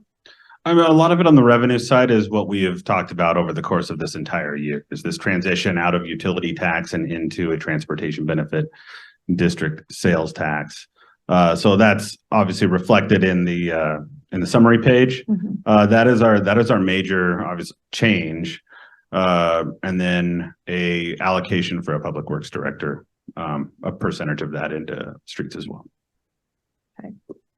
Is there any questions on the, okay, yes, on the main page? I know Councilmember Kurtz has a couple we had talked earlier, so you're gonna go first, then we'll go to Mayor Pro Tem. Yeah, I think my questions about streets are similar in nature to Mayor Pro Tem Folier's questions about the library.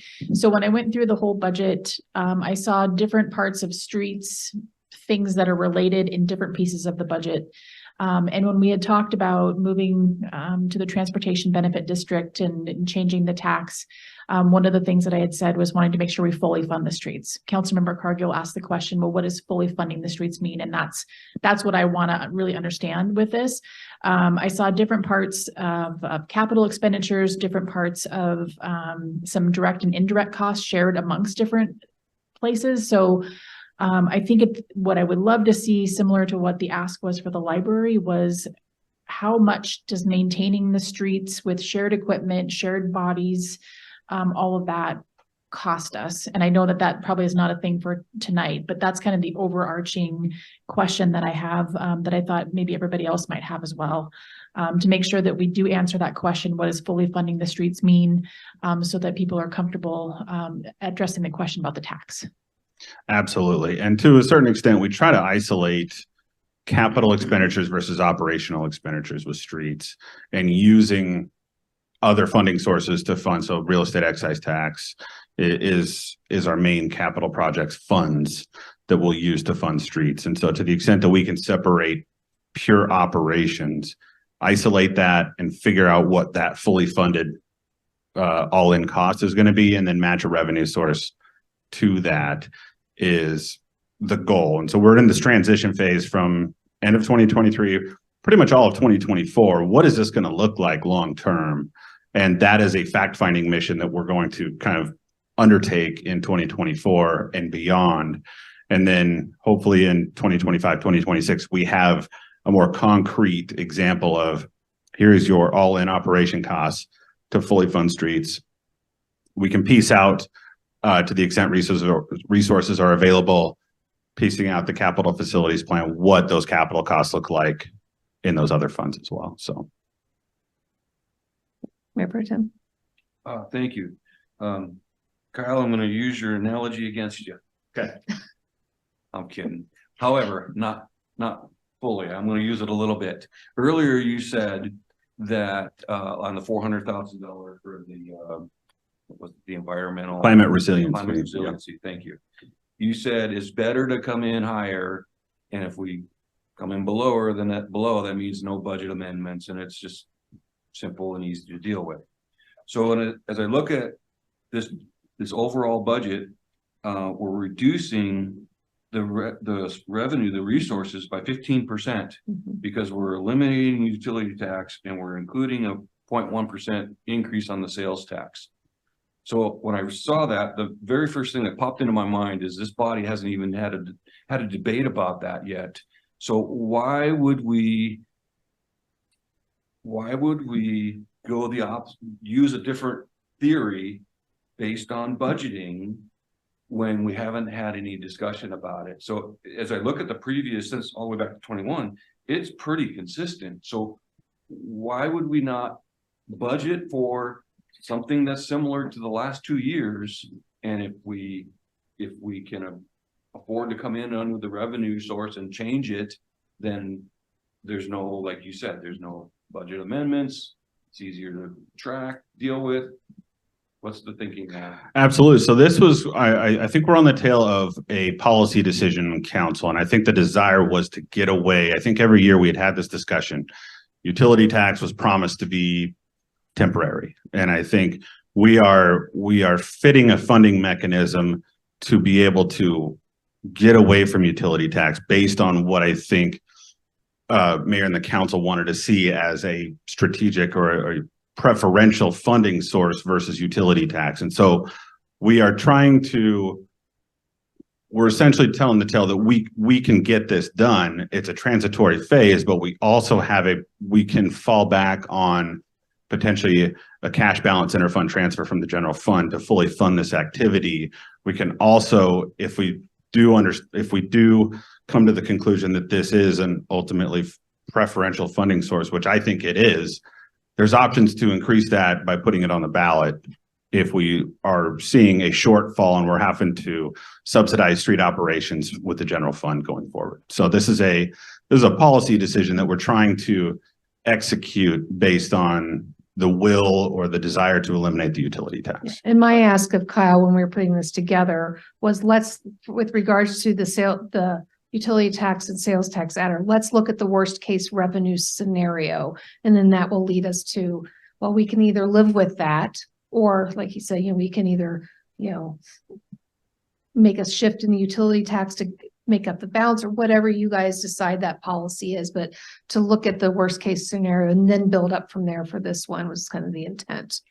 I guess I heard something different, and I heard from several members of the council that there was maybe I misheard, but I thought there was a stronger desire to maintain where we're at.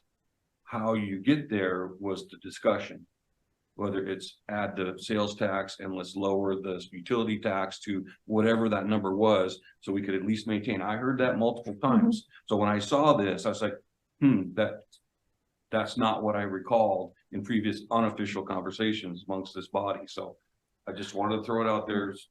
And I very much appreciate you bringing that up, because I don't think that is a foregone conclusion, right? So when we implement the TBD sales tax, whenever that time comes, on the tail of that is going to be the ultimate policy discussion around the utility tax. Are we going to eliminate it? Are we going to reduce it to 2%? Are we going to reduce it to 1%? And so ultimately that's where this discussion lies of where we see utility tax long term. So in my mind, seeing this budget not maintaining the status quo of the last 2 or 3 years kind of already dictates the discussion a little bit, and it hasn't even been had yet. That's my understood. We are forecasting worst case scenario figures. So anything above that, yes, we can accommodate whatever a fully funded street operation looks like if the policy ultimately is 1% versus 0%. But I completely understand what you're saying. Does it make sense to anybody else to go with what we've been budgeting for the last 2 years? I'll shut up. Who was first? I think We're done. Yeah, I'm uncomfortable with budgeting to impair the city's revenue on streets for 15% or $250,000. I would rather that the budget assert a sustained amount for what we know the streets have been as an expense. To be direct, streets are not going down in expense. So. Yeah. Go ahead, Councilmember Spencer. Yeah, I mean, the talk all along has been we're going to be about 300,000 short if we move to this mechanism. I think a happy medium moving toward removing the utility tax. If we take it down to 1%, we're going to collect a third, and that basically makes up the difference. That's kind of what would be in favor of until we kind of have maybe a little bit more concrete. Do we need that amount? We are spending that amount currently. Is that within, what we need currently? That's the grand question, but to maintain status quo as far as what that revenue is, I would be in favor of dropping the utility tax to 1 and adopting the TBD. And those discussions, which is what this was meant to drive. Councilmember Cargill. I was just gonna comment real quickly about all these different ideas obviously can come forward and we can figure out exactly which formula that we want to use. But I do want to throw out the fact that our neighbor city, Spokane Valley, just adopted the TBD for the purposes of implementing a sales tax, it sounds like, for their roads. The one thing that they don't do that we do is a utility tax across everything. They just do it on phone services. And so one of the things we might want to consider is saying, okay, let's get rid of it on the necessities, which we've talked about, the electric and gas and those type of things. And if the prerogative of the council is that we need to keep that funding going for telephone bills, then that's something that we can that discussion we can have at a later time as well. Yep. Yeah, and Councilmember Cargill, correct me if I'm wrong. I believe their utility tax is only on landlines for the phones. It doesn't affect their cell phones. That's why they've had to do this other thing because their revenue's been going down. Yes, and it's 6%, so it's not a small amount either. Okay. So just some ideas to think about. Okay. Well, we'll make sure because we'll have follow-up discussion next week, and Kyle and I are both making notes of these policy things that we need to talk about as part of the rest of the budget before it goes through for approvals. Right. Go ahead. The only other thing would be where we're sitting at for sales tax. It looks like we're going up again, and I don't think that's being totally put in there as well. Yeah. Right. We have a baseline. We aim obviously to meet and exceed that number. So. Right. Yep. Okay. All right. We'll add that to our follow-up list. Councilmember Kurtz. I just kind of want to circle back to what my ask was, though. My ask is to know and have us have agreement among the council about what fully funding the roads means. So making sure that Jen and her crew have what they need to meet the service level that we all expect. And they're projecting what that might be. So again, not minimally adequate, but like full service level, so that we have that, because I feel like we need to know how much money we're going to spend before we figure out how much our job pays. Does that make sense? Like we can talk about the policy, we can talk about the tax and all of that, but if we don't know the number of fully funded, I think the rest of it, that's the answer that I feel like I need in order to make a good decision on all the different parts and pieces of it. So I'm hoping that that's like a quick, little 1-pager, something you can give us on all the different categories, the indirect, direct costs, the capital, all those things. Yeah. So that we have that. Sure. Yeah. Nope. All right. Where are we? So moving into the details on street fund. Anybody have any question on page 68? Basically makes that revenue switch. With a couple other small categories. Any questions? All right, page 69. And you'll see here on the second line of page 69, you'll see the split out of the public works director and the project manager, that 30% of the public works director expense for that salary and benefits will be in this fund, and 20% for the project manager. Okay. So no questions on 69.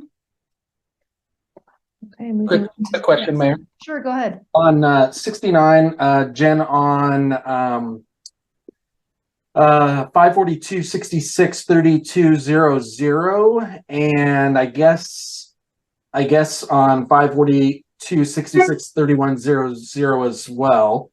The 32 and 31, I beg your pardon.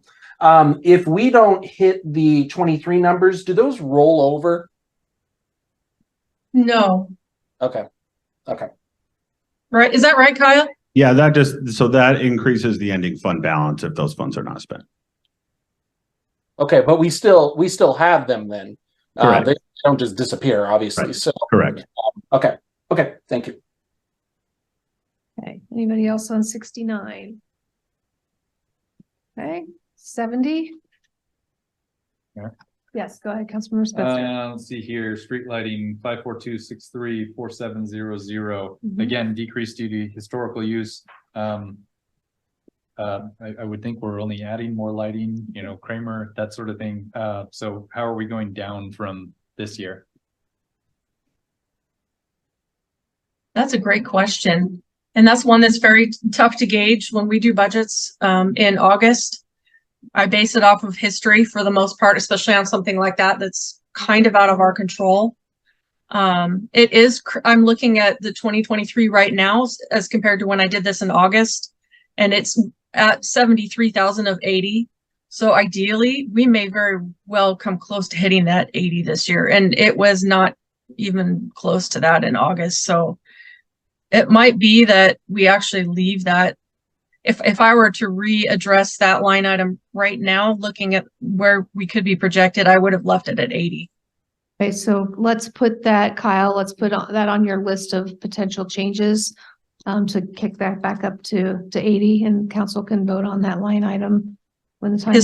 Historically, we haven't broken 60 until this year. So that's why I left it at the 60. No. Yeah, well, things can change very quickly. Councilmember Cargill. Just a quick follow-up on that, Jen. Are there any streetlights in the city? Well, I know there are, but how many of them are there that are the old lights that take up a lot more energy use that hopefully eventually will get replaced with some of the newer technology? So several years ago, actually maybe a couple, 2 or 3 years ago, Avista went through and did a change out of all the old yellow lights to the new LEDs. And so I believe all the street lights, I'm not 100% sure, but I believe all the street lights have been changed over. They're changing the trail lights. So all the lighting that you see along our trails are Avista lights. As they burn out, they're replacing those with LEDs. So those are just as they fail, they're replacing them. They're not being, going in and doing it all ahead of time. Gotcha. Thank you. Mm-hmm. All right, anything else on page 70? Okay, 71. I will point out here the point I was making before. If you look at 591957000, you'll see a huge jump from 52,000-ish to 425.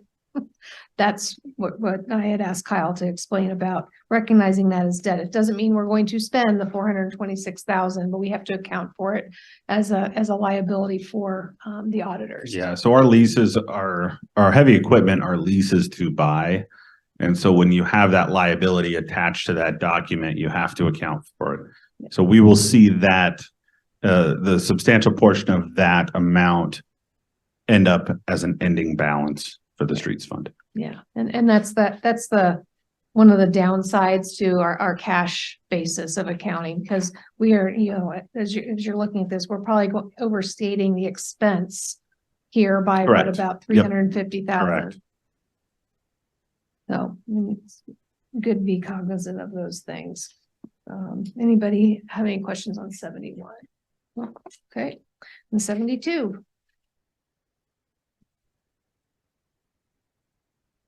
Okay. All right, on to Parks and Arts Fund resources. And that their plan is in the appendix. I forgot what page it is. Oh, there we go. Page 144 is the Parks and Arts Commission strategic plan, back in the appendix section. If you guys didn't already have a chance to look at that, that's their plan through 2026, and then their ask, obviously, of $55,000 for this year. And Kyle, I see a little bit of a typo on the summary page. You've got your 2 digits of under the proposed 74,000.0. Oh, yep. See it. Just condense that. Formatting. So does anybody have any questions on the Parks and Arts plan? Yeah. Go ahead. Do we know what the art is? Because it just says public art, so they haven't determined what kind of art it is going to be going in. Yes, so if you look on that page 147, it's almost to the very back last few pages. It shows the lineup for 2024 and their anticipated projects broken out by cost and by project for the total of 74,000. Not sure why it says 79. What? I'm looking at 2074. Was Yeah. the update. No, 74 should be the number. I think that's, Oh, no, yeah, that's what's in there. Sorry, I misread. Yeah, their 2024 proposed capital expense is 74,000. Jen, that was my fault. yeah, correct. So it just shows a breakout of the projects list that they are going to attempt to accomplish. Okay, yeah, I had just pulled it up in the capital facilities plan and it didn't elaborate. Oh, yeah. So that includes all of this that you Okay. see in the breakout. Yeah. Perfect. Anybody else have any questions on Parks and Arts? Mayor Pro Tem. Okay, don't laugh. I feel like we struggle, the next two items up are the tourism promotion fund and the tourism promotion capital fund. I feel like we sometimes struggle on how can we utilize those funds? So my question is, if we're doing, we're funding to the tune of 55,104 from the general fund to beautify our city, why can we not use funds from those other resources? So those other resources, they are restricted by statute on the allowable use of tourism promotion funds. So we have three separate ones. We'll get into those in a little bit, So but public art is not a tourism attraction? yeah, it would be an exercise in gymnastics to try. Just asking. Sure. I said don't laugh too loud, but just asking. Sure. Now, maybe if we bring the original Liberty Lake merry-go-round back, that might fit. That might fit. It's in a museum, Let's what, make it somewhere happen. in Yeah. Michigan or somewhere? Yeah. Okay. Does anybody have any other questions on Parks and Thank Arts? you. I just thought I'd take a swing. at that. Hey, can't hurt to ask. Yeah. All right, and then now we're getting into our three tourism funds here. So does anybody need a recap of each one as we go? Mayor, can I ask you a quick question? Can I go back to the tourism question that Phil had? Yeah. To the point, obviously it is restricted, but that doesn't stop us, at least not, correct me if I'm wrong, from lowering it in the future if the accounts get so large that we're having trouble spending them, right? Absolutely. Yeah. So we have had that discussion just within the Lodging Tax Advisory Committee over the last year of if we are not seeing the proper demand for these funds, then absolutely we can have those discussions. Thank you. All right, so the first one is the Special Revenue Fund 115. As it says here in the summary, 2% nightly rate. And this one goes through, this is the money that goes toward things like the hub and the theater to help any of our groups or events that bring in heads and beds. So is there any, because I know Councilman Orman, you're on that board. Is there anything? Since you're here, the Rotary, on it. Rotary went ahead and did the rotation of motion. Okay, That great. was one of them. Hub was another one. But yeah, those are basically other entities coming to get grants. Yeah. And they have to fulfill it with HUD Yeah. grants. The other ones are to promote the city, and that's something that we've talked about at length during our lodging tax committee. And I think we've come up with a few that will come before this council. For the capital one, Uh, which one are you on? it would be for, there's certain things that you can do for the capital as well. Yes. Mhm. I hadn't gotten there yet. But would be for the total resources, I believe. So I would probably refer it back to Kyle. Absolutely. So we have received some initial interest in potential expense for the capital funds. I will save that presentation for when it is ready, but at that time, I think you will hear from an entity within the city to request potential use of those funds. Great. So that's the 1.3%. And then we have the Special Revenue Fund 117 for TPA resources, and this is the money that goes to Visit Spokane. This is strictly a pass through. Yeah. We account for it. All of the monies earned in this fund go through our official marketing agent, Visit Spokane. Yeah. Yeah, and Mark and I have had a couple meetings with Visit Spokane, and we're continuing to increase their interest in promoting more things Liberty Lake. I think they got a new CEO about a year ago, and she's really interested in doing more to promote this area as she's getting to know it more. So we've already seen some of that in the new Visit Spokane maps that I showed you a couple meetings ago, where there's a breakout area for Liberty Lake on there. In the Visit Spokane guide, I actually found some errors. So next year, before they go to do the new one, I'm going to ask them to let me review it. Because they had Meadowood and Liberty Lake golf courses, and they forgot to put in Trailhead. So we'll be editing that a little bit better.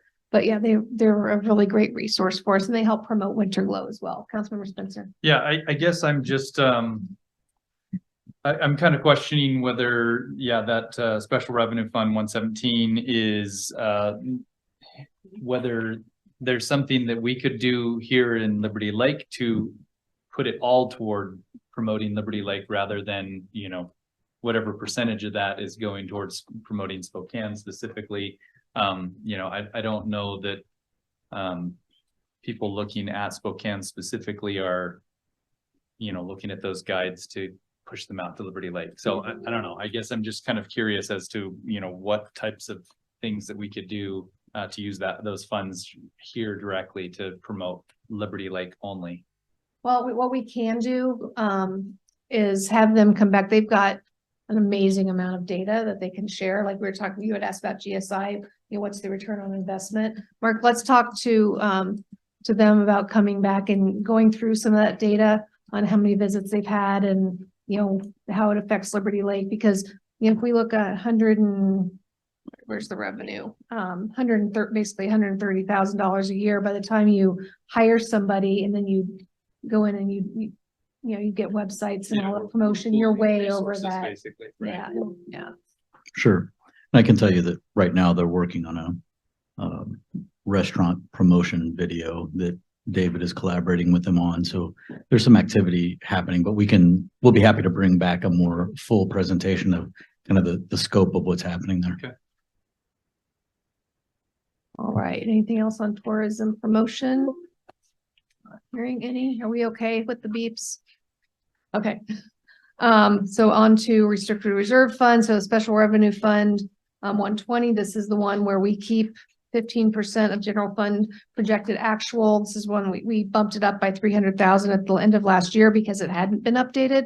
But given the amount of increase in our interest, that revenue, there's no need to touch it this year for any changes. REIT 1 and REIT 2, as everybody should know by now, this is two funds that we get 0.25% for each of them for capital projects.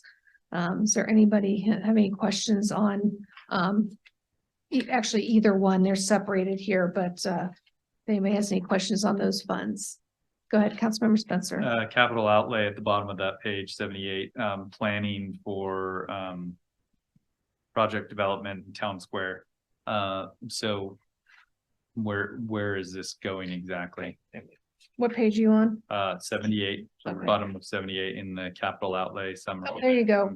But 200K for project development and Town Square planning. So we have a placeholder for project development that we reset to $100,000 every year. This is essentially a contingency line item for unforeseen projects that occur over the course of the year that we haven't properly planned for in the 6-year capital facilities plan. This allows us to begin initial planning and design to get us to a place where we can potentially be shovel ready the following year. Okay. Yeah. Because we had originally had the master plan for Town Square in this year, but we just had so much going on with the other projects. That's moved to next year, along with some of the other projects that we have coming on, like the sidewalk master plan and all of that. Okay. Anybody else? Okay. So I don't know if we want to get into, we got the line item details in here. Again, it's very bit interesting, again, no pun intended, interesting to watch the interest that we've been gaining this year. At least it's working in somebody's favor. And so you can see, I'm assuming everybody noticed the increase in the beginning restricted cash because we've got the Kramer closeout coming and the reimbursement Correct. from TIF and LIF coming. So any questions on page 79? All right, so really nothing on, not much on 80. Some more equipment. That's all Storage. related to the separation of the department. Correct. Yeah, all of those payroll and personnel items are. Yeah. There's zeros all in front of it. Yeah. Correct. And then we've got the Orchard Park storage building that we've already had workshops on. And then like Councilmember Spencer had pointed out, we've got the several other CFP items on here. 81. You've got your sidewalk and pathway maintenance, pedestrian crossing allocations. And I do want to, Lisa, if you're still on, if we can just make a side note to start our discussions on where those next pedestrian crossings are going to go. Let's get that on our agenda. We'll maybe talk at our directors meeting next week about that. So any other questions on REIT 1? Okay, I'm not seeing any. So REIT 2, similar here. We've got several capital projects on here with our Appleway overlay, Mission Avenue, which is one of the ones we got a grant for from SRTC, and some other capital overlay projects and rebuilds that we're looking forward to getting grant money for. Any specific questions on REIT 2?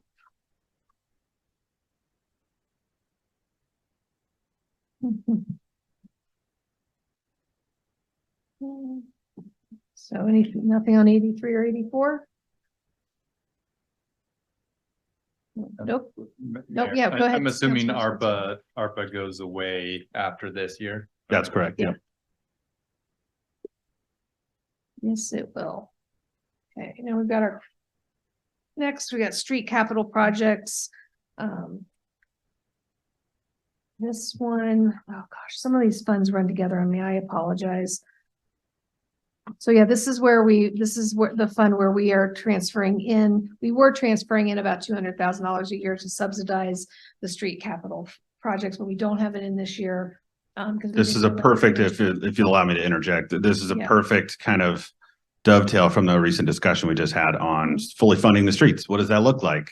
Yeah. So we had planned, or we had been transferring $200,000 every year from the streets fund into streets capital. This is an additional funding mechanism in addition, obviously, to REIT. Not just street maintenance, it's also heavy equipment purchases, things like that. So I honestly appreciate the discussion to maybe adjust some of the revenues in streets and have that discussion next week. Right. That was my only comment, is the relationship between this and the sales tax and utility tax discussion. So thank you. Yep. And there's obviously some other projects in there because we're going to start our pavement studies, and that will help us plan fully funding streets even further once we get through that pavement condition plan. Kramer, that one's pretty much done. So yeah, we are leaving this open until we officially get the closeout. Every indication that we've received is that they plan to maybe do a second round of hydro seeding next year, but that's on WSDOT. But they won't close the project out until that's been done. So yeah, nothing really to discuss on that one. We've got the Harvard Road mitigation, and Councilmember Kurtz and I were talking about this again today. Lisa, remind me, I think you've got on your schedule to update those fees for next year.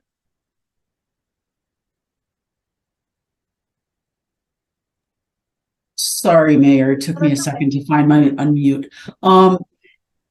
No, not for next year. We will be doing a updating the network analysis based upon the comprehensive plan update, and then we will do the Harvard Road mitigation fees following that. We're expecting some changes based upon changes in land use, density, based upon what happens as a result of this comp plan.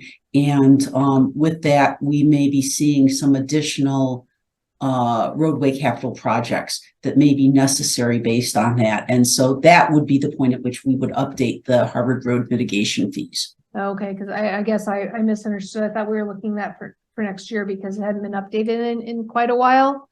And I know costs have gone up. But the problem is that the network analysis will be out of date as soon as we pass the comp plan. So we were planning on doing it as part of the capital facilities plan. And actually we were planning on using funds from some of the funds from the grant money for the comp plan in 2025 to do that, so that, and then that would feed into our capital facilities plan, our 20-year plan.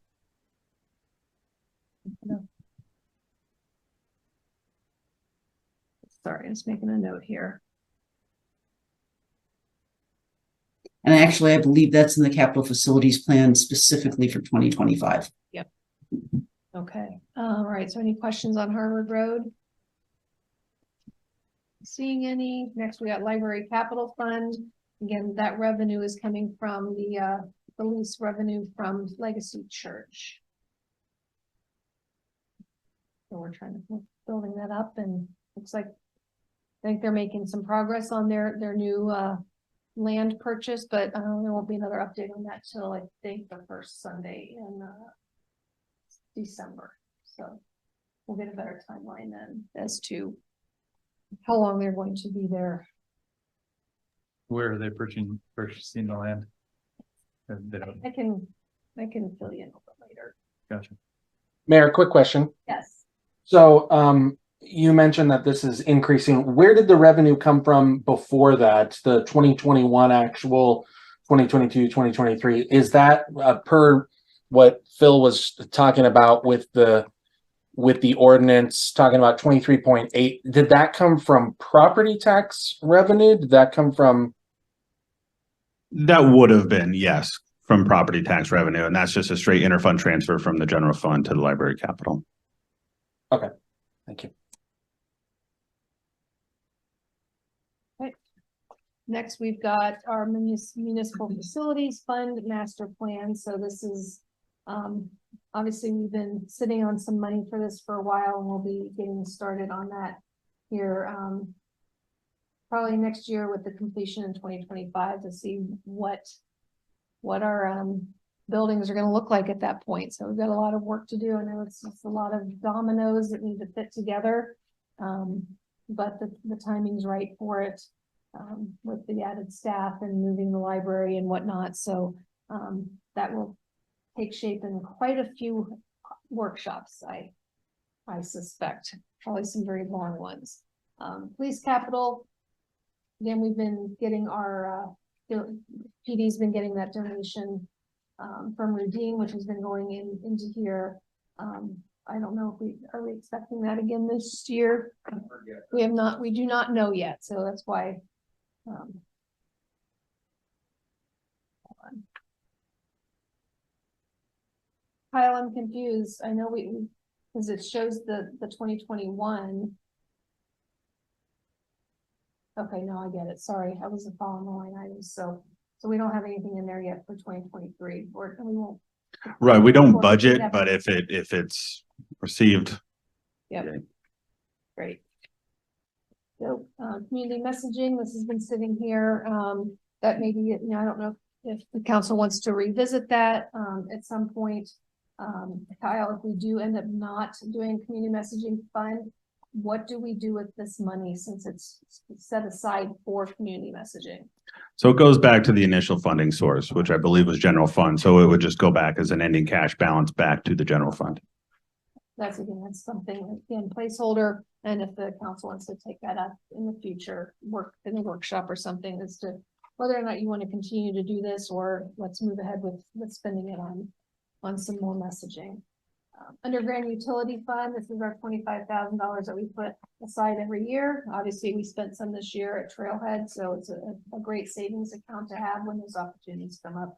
And again, this amount is not set in stone, so if the council ever wants to revisit that and either increase it every year or decrease it, that's your guys' decision to make. But that might be worth talking about.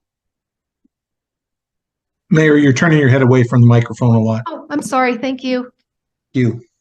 No, I was just saying, if the council wants to take this up in the future and take a look at changing that number, increasing it, possibly so that, because, some of those projects are pretty expensive, for the undergrounding. So, it could get us closer to doing some more undergrounding faster, but, just a thought.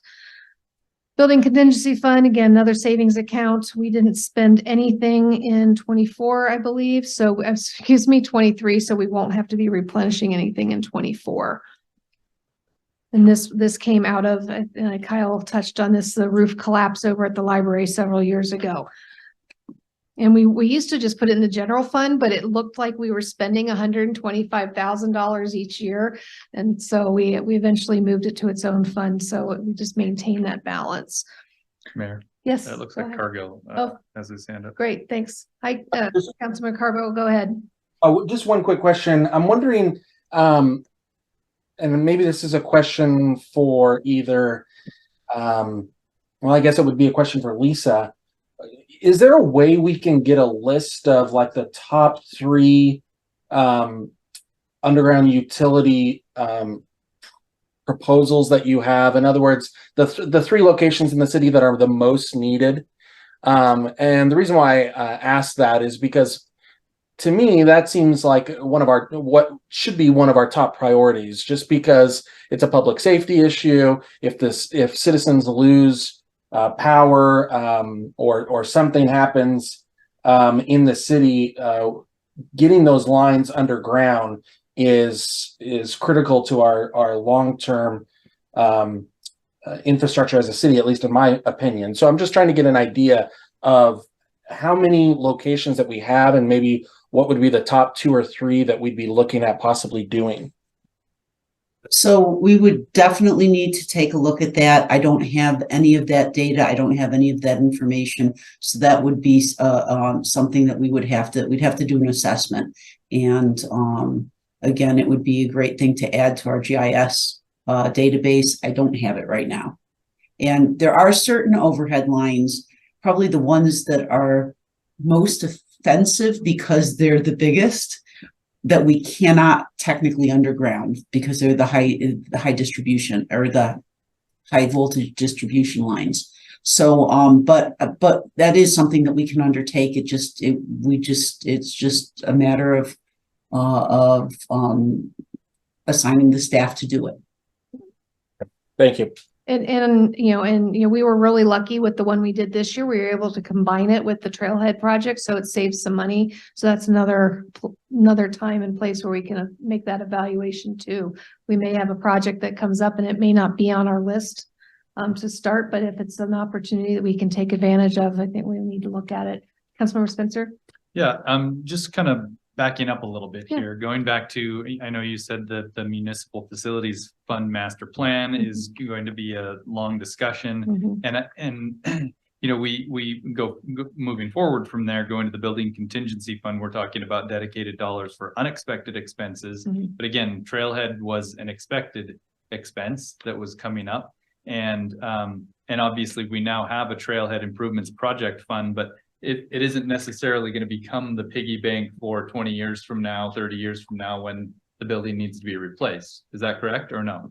No, this will transition obviously to the bond repayment fund. Right. Yeah. So, I mean, is this Municipal Facilities Fund Master Plan, will that turn into a series of funds created for each building that we own? So we start putting funds away rather than having to get caught having to go to bond to build a building, for instance?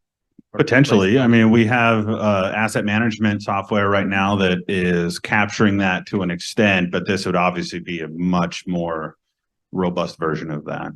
So hypothetically, you could build a scope that would include development of that kind of strategy. That would be a long-term strategy that staff would then be responsible for executing. Typically in a master facilities plan, you don't see that necessarily, although it could easily be added if we chose to build that into the scope. Okay, well, I guess I'm just kind of thinking from a standpoint of, How do we pay cash? for yeah, things? I'd love to have had the cash sitting aside to pay for Trailhead and for any other building that needs to be replaced or significantly restored for whatever reason. And I'm just not really seeing that. I know we do have the asset management software and hopefully moving in that direction, but you know, having to have that serious cash outlay or, you know, go to bond in 1 year, I'd like to avoid that. I think in general, sorry, go ahead. I was going to say, in general, we expect to continue to move in that direction. As you heard, we're in the process of having a master pavement plan, a stormwater master plan, all of these things that will produce that kind of data that we can then take and project and start planning for and building those fund balances to account for those contingencies as they happen. Absolutely. Councilmember Kurtz. Kind of along those same lines, and I think it was the first 2 years that I was on the council, we had discussed and then started putting money away to redo the library.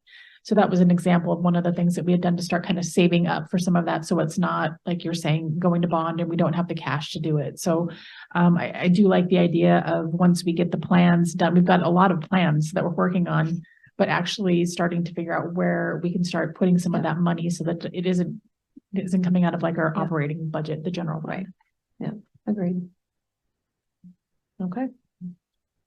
All right, so. Sorry about this.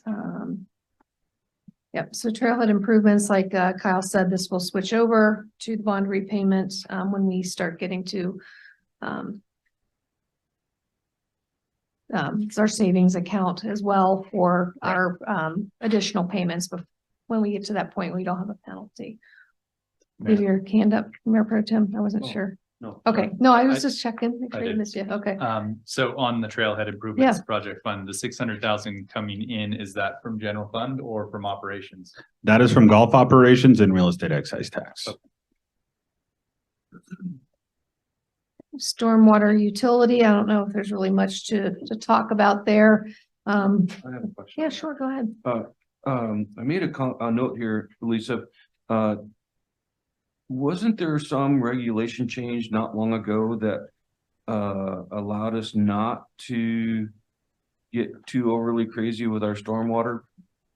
Am I to reduce? So you're thinking about when we made the determination that we were not, we were exempt from the MS4 permit. There you go. That was the thing that was the thing that we thought was going to significantly increase cost for our stormwater. I do want to say this though, and that's that our the stormwater fees and the aquifer protection fees have not been updated since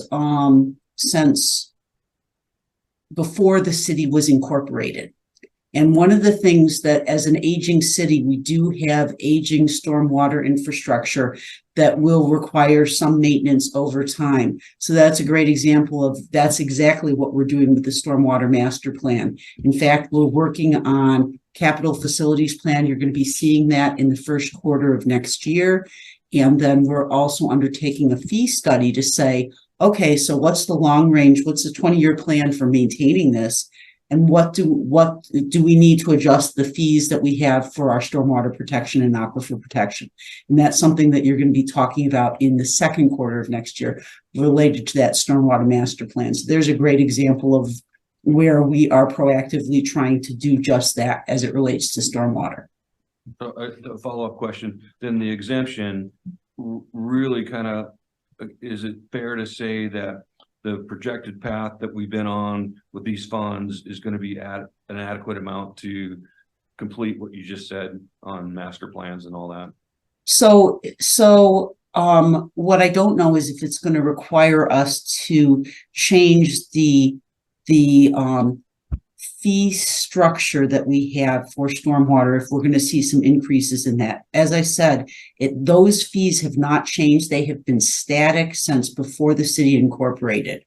And so that is something that probably inflation alone suggests that it might need to do that. But I don't think there was any real science ever put to how those fees were set. So we may actually, as in the course of this, actually see a reduction in those fees. It's not known until we're just beginning the process of looking at capital facilities and seeing what that means in terms of the fees that we have. Great, thank you. Go ahead. Councilmember Dunn, then Councilmember Spencer. Lisa, do you know if any of the stormwater assets are represented in asset management for aging and replacement? They are not. We just have this. We have this fund that is dedicated for just that. So when something happens, we draw from this fund to replace it. Again, the intention with the stormwater master plan is that we be a little more intentional about how that happens and be a little more intentional about planning for those costs into the future. But we do collect these fees every year.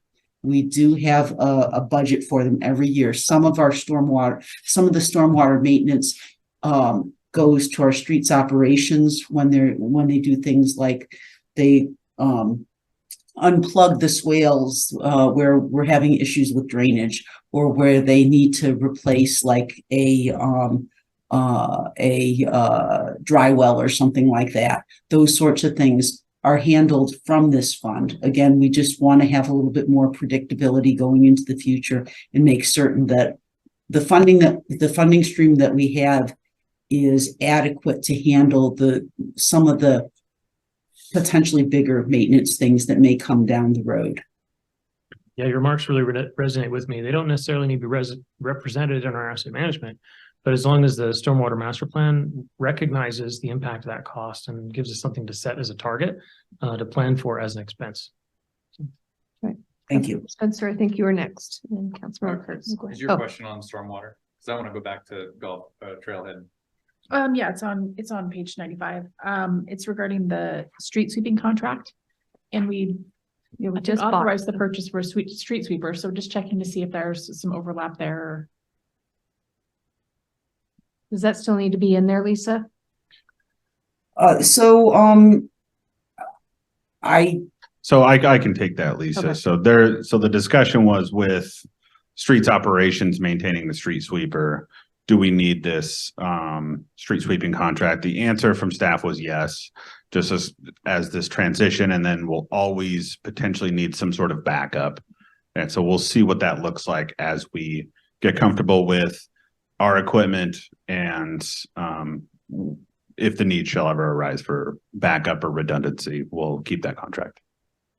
And question, so Lisa, with that, since this 40,000 is in stormwater, so it's possible that maybe we may need a different type of street sweeper. Say if we have a really bad backup somewhere and need to clean it out, is that something like maybe that we would need to hire somebody to do versus what our equipment would do? I would say that's probably true, that there may be cases where we need a vac truck or something like that. That is not something that we would have potential for. Again, those types of operational costs again are typically covered by this fund. The question is, are there larger costs that we can anticipate in the future? And those are the sorts of things that we'll only be looking at the capital side, but the fee study that's also part of that master plan will look at the operational side as well. Thanks. Right. Go ahead, Councilmember Spencer. So one thing you said, Kyle, going back to trailhead improvement, you said the 600,000 coming in is both REIT 1 and golf operations. What percentage of REIT 1 is coming so in? 2/3 REIT, 1/3 golf, with the hope that obviously we have revenues that outpace what we have on paper, and any excess ending balance So we're golf just- operations goes right into this. one. Okay, we're just assuming worst case, but the assumption is golf operations. Correct. covers And this will the whole be thing. evaluated. We're in a good position with golf operations to evaluate in like October and November of Okay. what our ending balance is going to be, because activities really shrink in that off season. And we can have a good indication going into the new year of what a minimum beginning balance for that fund would be. Okay, perfect. All right. Aquifer protection is next. Not- If anybody has any questions on that, it's similar to stormwater. We collect this every year. Anybody have any questions on that? Exciting stuff there. All right, then we have golf operations. So I don't know if you guys wanted to continue. It is 8:41. Do you want to try to blow through this? There's not a whole lot left. And then we can have our follow-up discussions next Tuesday during workshop. Is that okay with everybody? Okay. Chris is here too, so. Yeah, Chris is online Yeah. to answer any questions. Okay, all right, so golf operations fund resources, enterprise fund. Chris, is there anything you want to point out about the summary page? No, nothing that jumps out. Most of it's just general operations, and anything that was increased. We have the golf carts that we basically set up to purchase 19 months ago that are finally showing up and things like that. But there isn't anything jumping out that is anything above and beyond that's normal. Okay. All right, so let's go ahead and jump into any detail for the golf operations. Go ahead, Councilmember Norman. The one question I would have, you said, are we at the point that we know what the actuals are For for the golf? So we will come back with, I would say, a recommendation. So we just fulfilled our obligation, I would say 2 weeks ago to pay the bond. And so we can do it now, or we can do it next year. So I don't want to commingle to a great extent what we have left to finish with poles and netting, and then the income we have to prepay the loan. And effectively, yes, it's the same thing, but to the extent that we can separate those two, we would probably maximize that interfund transfer back to the Trailhead Improvements Fund in next year. Okay, I was more thinking along the lines of how good Chris did for us this year. Phenomenal. So we don't have an actual for 2023. Would we be able to get that by next week? Absolutely, yeah. Okay, perfect. Okay. All right, so obviously the first section here on 98 is all the revenues. Is there anything you want to point out on that, Chris, or do we have any questions? No, on the revenue side, with everything that happened at Trailhead, us being in a trailer, all the construction, everything, I'm proud to say that 2023 is going to be the best revenue year that we've ever had since I've been here. So I can't imagine us in 2024 doing anything but better than we did this year. Super. I guess we'll keep you around. Thank you. Chris, Councilmember Solberg, sorry, you've got a question. Just a quick question, one page back. I noticed that we had a $45,000 increase in the benefits down under Enterprise Fund 420, the second line down. Can you just give me a quick, what was the increase of 42%, which is more than we had that we even paid for benefits just a few years ago. Oh, understood. So that's kind of along the same lines of budgeting what we think would be potentially the largest contribution from the city to an employee when we make that hire. We don't, I mean, not to say we hopefully don't incur that cost, because that's the employee's right to exercise whatever is within the allowable selections, but we anticipate somewhere in the middle that falling kind of with every other employee. So. You're talking Okay, thank you. maximum matching funds. Yeah, correct. So. Yeah, and we've got the additional full-time employee and a reduction in part-time, so. Okay, so back on 98, anybody, any other questions for Chris on revenues? Mayor. Yes, go ahead, Councilmember Uh, Spencer. And this is a small one, but pull cart fees, 362-000001. Why are we anticipating that will go down? Is that something to do with the new fleet coming in? And Yeah, we've had it's a good thing that we've had more people renting power carts than using push carts, and that's just kind of been a historical for the last 3 years or so, 4 years, is people are renting more power carts than they are push carts.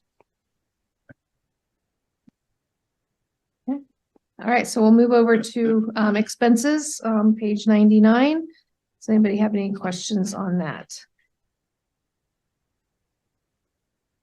Councilmember Cargill. Thank you. Just a quick question about the 576-61-3103. Talks about the increase for upgraded golf cart fleet upkeep and maintenance. But then on the previous couple of pages, we're talking about, let me get back to them here. We're talking about 165,000, I think is what it said, for new golf cart fleets. So I'm trying to figure out, are we expecting the new golf cart fleet to cost us more in terms of maintenance, or is it just because we're going to have more golf carts as a whole? More golf carts as a whole. That's from maintenance perspective. And then until those golf carts come in, the current golf carts have been unbelievably high maintenance and costing more than we bargained for. So getting us to the point where we have the new carts and then the additional quantity of carts. And it's just basic upkeep. We're not anticipating major breakdowns, but we wanted to accommodate for the quantity. Okay, thank you. All right, any other questions on page 99? Not seeing any. Page 100. I just have one. Sure, go ahead, Mayor Pro Tem. Right in the middle of the page, 59476-6400. All the equipment called out there, that's a split, I'm assuming, amongst different areas of operations. That's correct. So we have a percentage of golf ops, we have a percentage of roadside, we have a percentage of parks and operations. Roger. Thank you. Yep. Any other questions on page 100? Not seeing any. Nothing on 101. And an employment fund is pretty self-explanatory. We self-insure, keep it at $15,000. Any need to increase that, Kyle? We really haven't. No, minimal Yeah, to no used usage, which has been fantastic. Yeah. Okay. Medical reimbursement bridge fund. Any questions on that from anybody? Okay, not hearing any. Our custodial fund, State Washington Collections Remittances Custodial Fund. Again, pass through. Correct. Yep. And that brings us to the appendix. So we've got, we've got the capital facility plan. We will be touching base on that again next week. Obviously, so that's in there. We've got the asset management plan. So if you guys have any questions on the asset management plan, you can get those ready for next week. If there's anything jumping out at you, thank you for the red lines on that, so we can kind of follow the changes. And then I guess we'll follow up on our action items from this week during the workshop next week. Kyle's got a list of some proposed changes to dollars, and what we do is we go through those one by one and have the council vote on each of them. And then we wrap that into the final budget, which will then be voted on. We're planning on December 5th. Correct? Correct. Yep. And so I will have, as the mayor mentioned, a list of items for council consideration for alterations to the budget. And obviously we'll expand that with our discussion tonight and our deliberations next Tuesday. There is three other items I did want to call to your attention that we will dive into further next Tuesday as well. City Council had a workshop discussion on any potential future contributions to the Arboretum on the heels of the proposal from the Lions Club. And so we don't have anything for 2024 included in the budget. I just wanted to get that back in front of council. If there's any action that they wish to take for inclusion, we can touch on that next week if there's any desire to do so. We can also include any potential updates on the CFP unfunded project list, things of that nature. Another item, as we build out the Civil Service Commission, there is a requirement to bring on what's called a secretary/chief examiner. And so historically, from the comps that we have seen, that has been a paid position. And so this was not on our radar when we built out and we sent out the preliminary budget. So this is something we're trying to account for beginning in January. The recommendation based on the comps that I've seen would be something on the order of $400 per month. We'll have some more information on that next week as well. So obviously for a 2024 potential expense, we're looking at $4,800 for a line item in the PD fund to accommodate that position. And then the last one, we will distribute an updated fee schedule. There is a addition of community event fees that we will need to include for inclusion and potential adoption when the time comes. So I will distribute that to council as well. Mayor, can we just make a decision right now to add the Arboretum discussion to our agenda for next meeting? Yeah. Great. Thank you. Yeah, I figure that would fall under our whole workshop thing. Got what was on there. Councilmember Cargill. And if we, Kyler, are you going to send out the list of proposed amendments, or if we have other thoughts about proposed amendments, should we email them to you, or should we just take those on the fly, or how do you want to do that? So to the extent that we can do any background research or prep necessary, if we want to share those ahead of Tuesday, we can do our due diligence as staff to give you guys the information we need to fully vet any additional changes. I will give you guys an exhaustive list of what we have to date for consideration on Tuesday. And then obviously, yeah, to your point, we can add anything that you think may need further consideration for change. Yeah, so if you can send it to Kyle, then he'll get the updated list out to everybody. And can you, Kyle, make sure you put Mr. Kennedy on there too, because he'll be sworn in for the 12/5, so we need to make sure to keep him on the, and well, Linda's, you're not going to be sworn in yet, but if you can just copy both of them so they can follow along. Okay. All right. So I guess we move on now to citizen comments. Last opportunity. If there's anybody here in chambers who'd like to comment, we've got our comment sheets. And if there's anybody online, just shoot a quick note to our meeting host in chat. Give me just a moment. We don't have anybody here. Is there anybody online? Nobody online. Okay, so we will move on. Barring any other further business, we don't have any, so we'll go ahead and adjourn. See everybody Tuesday.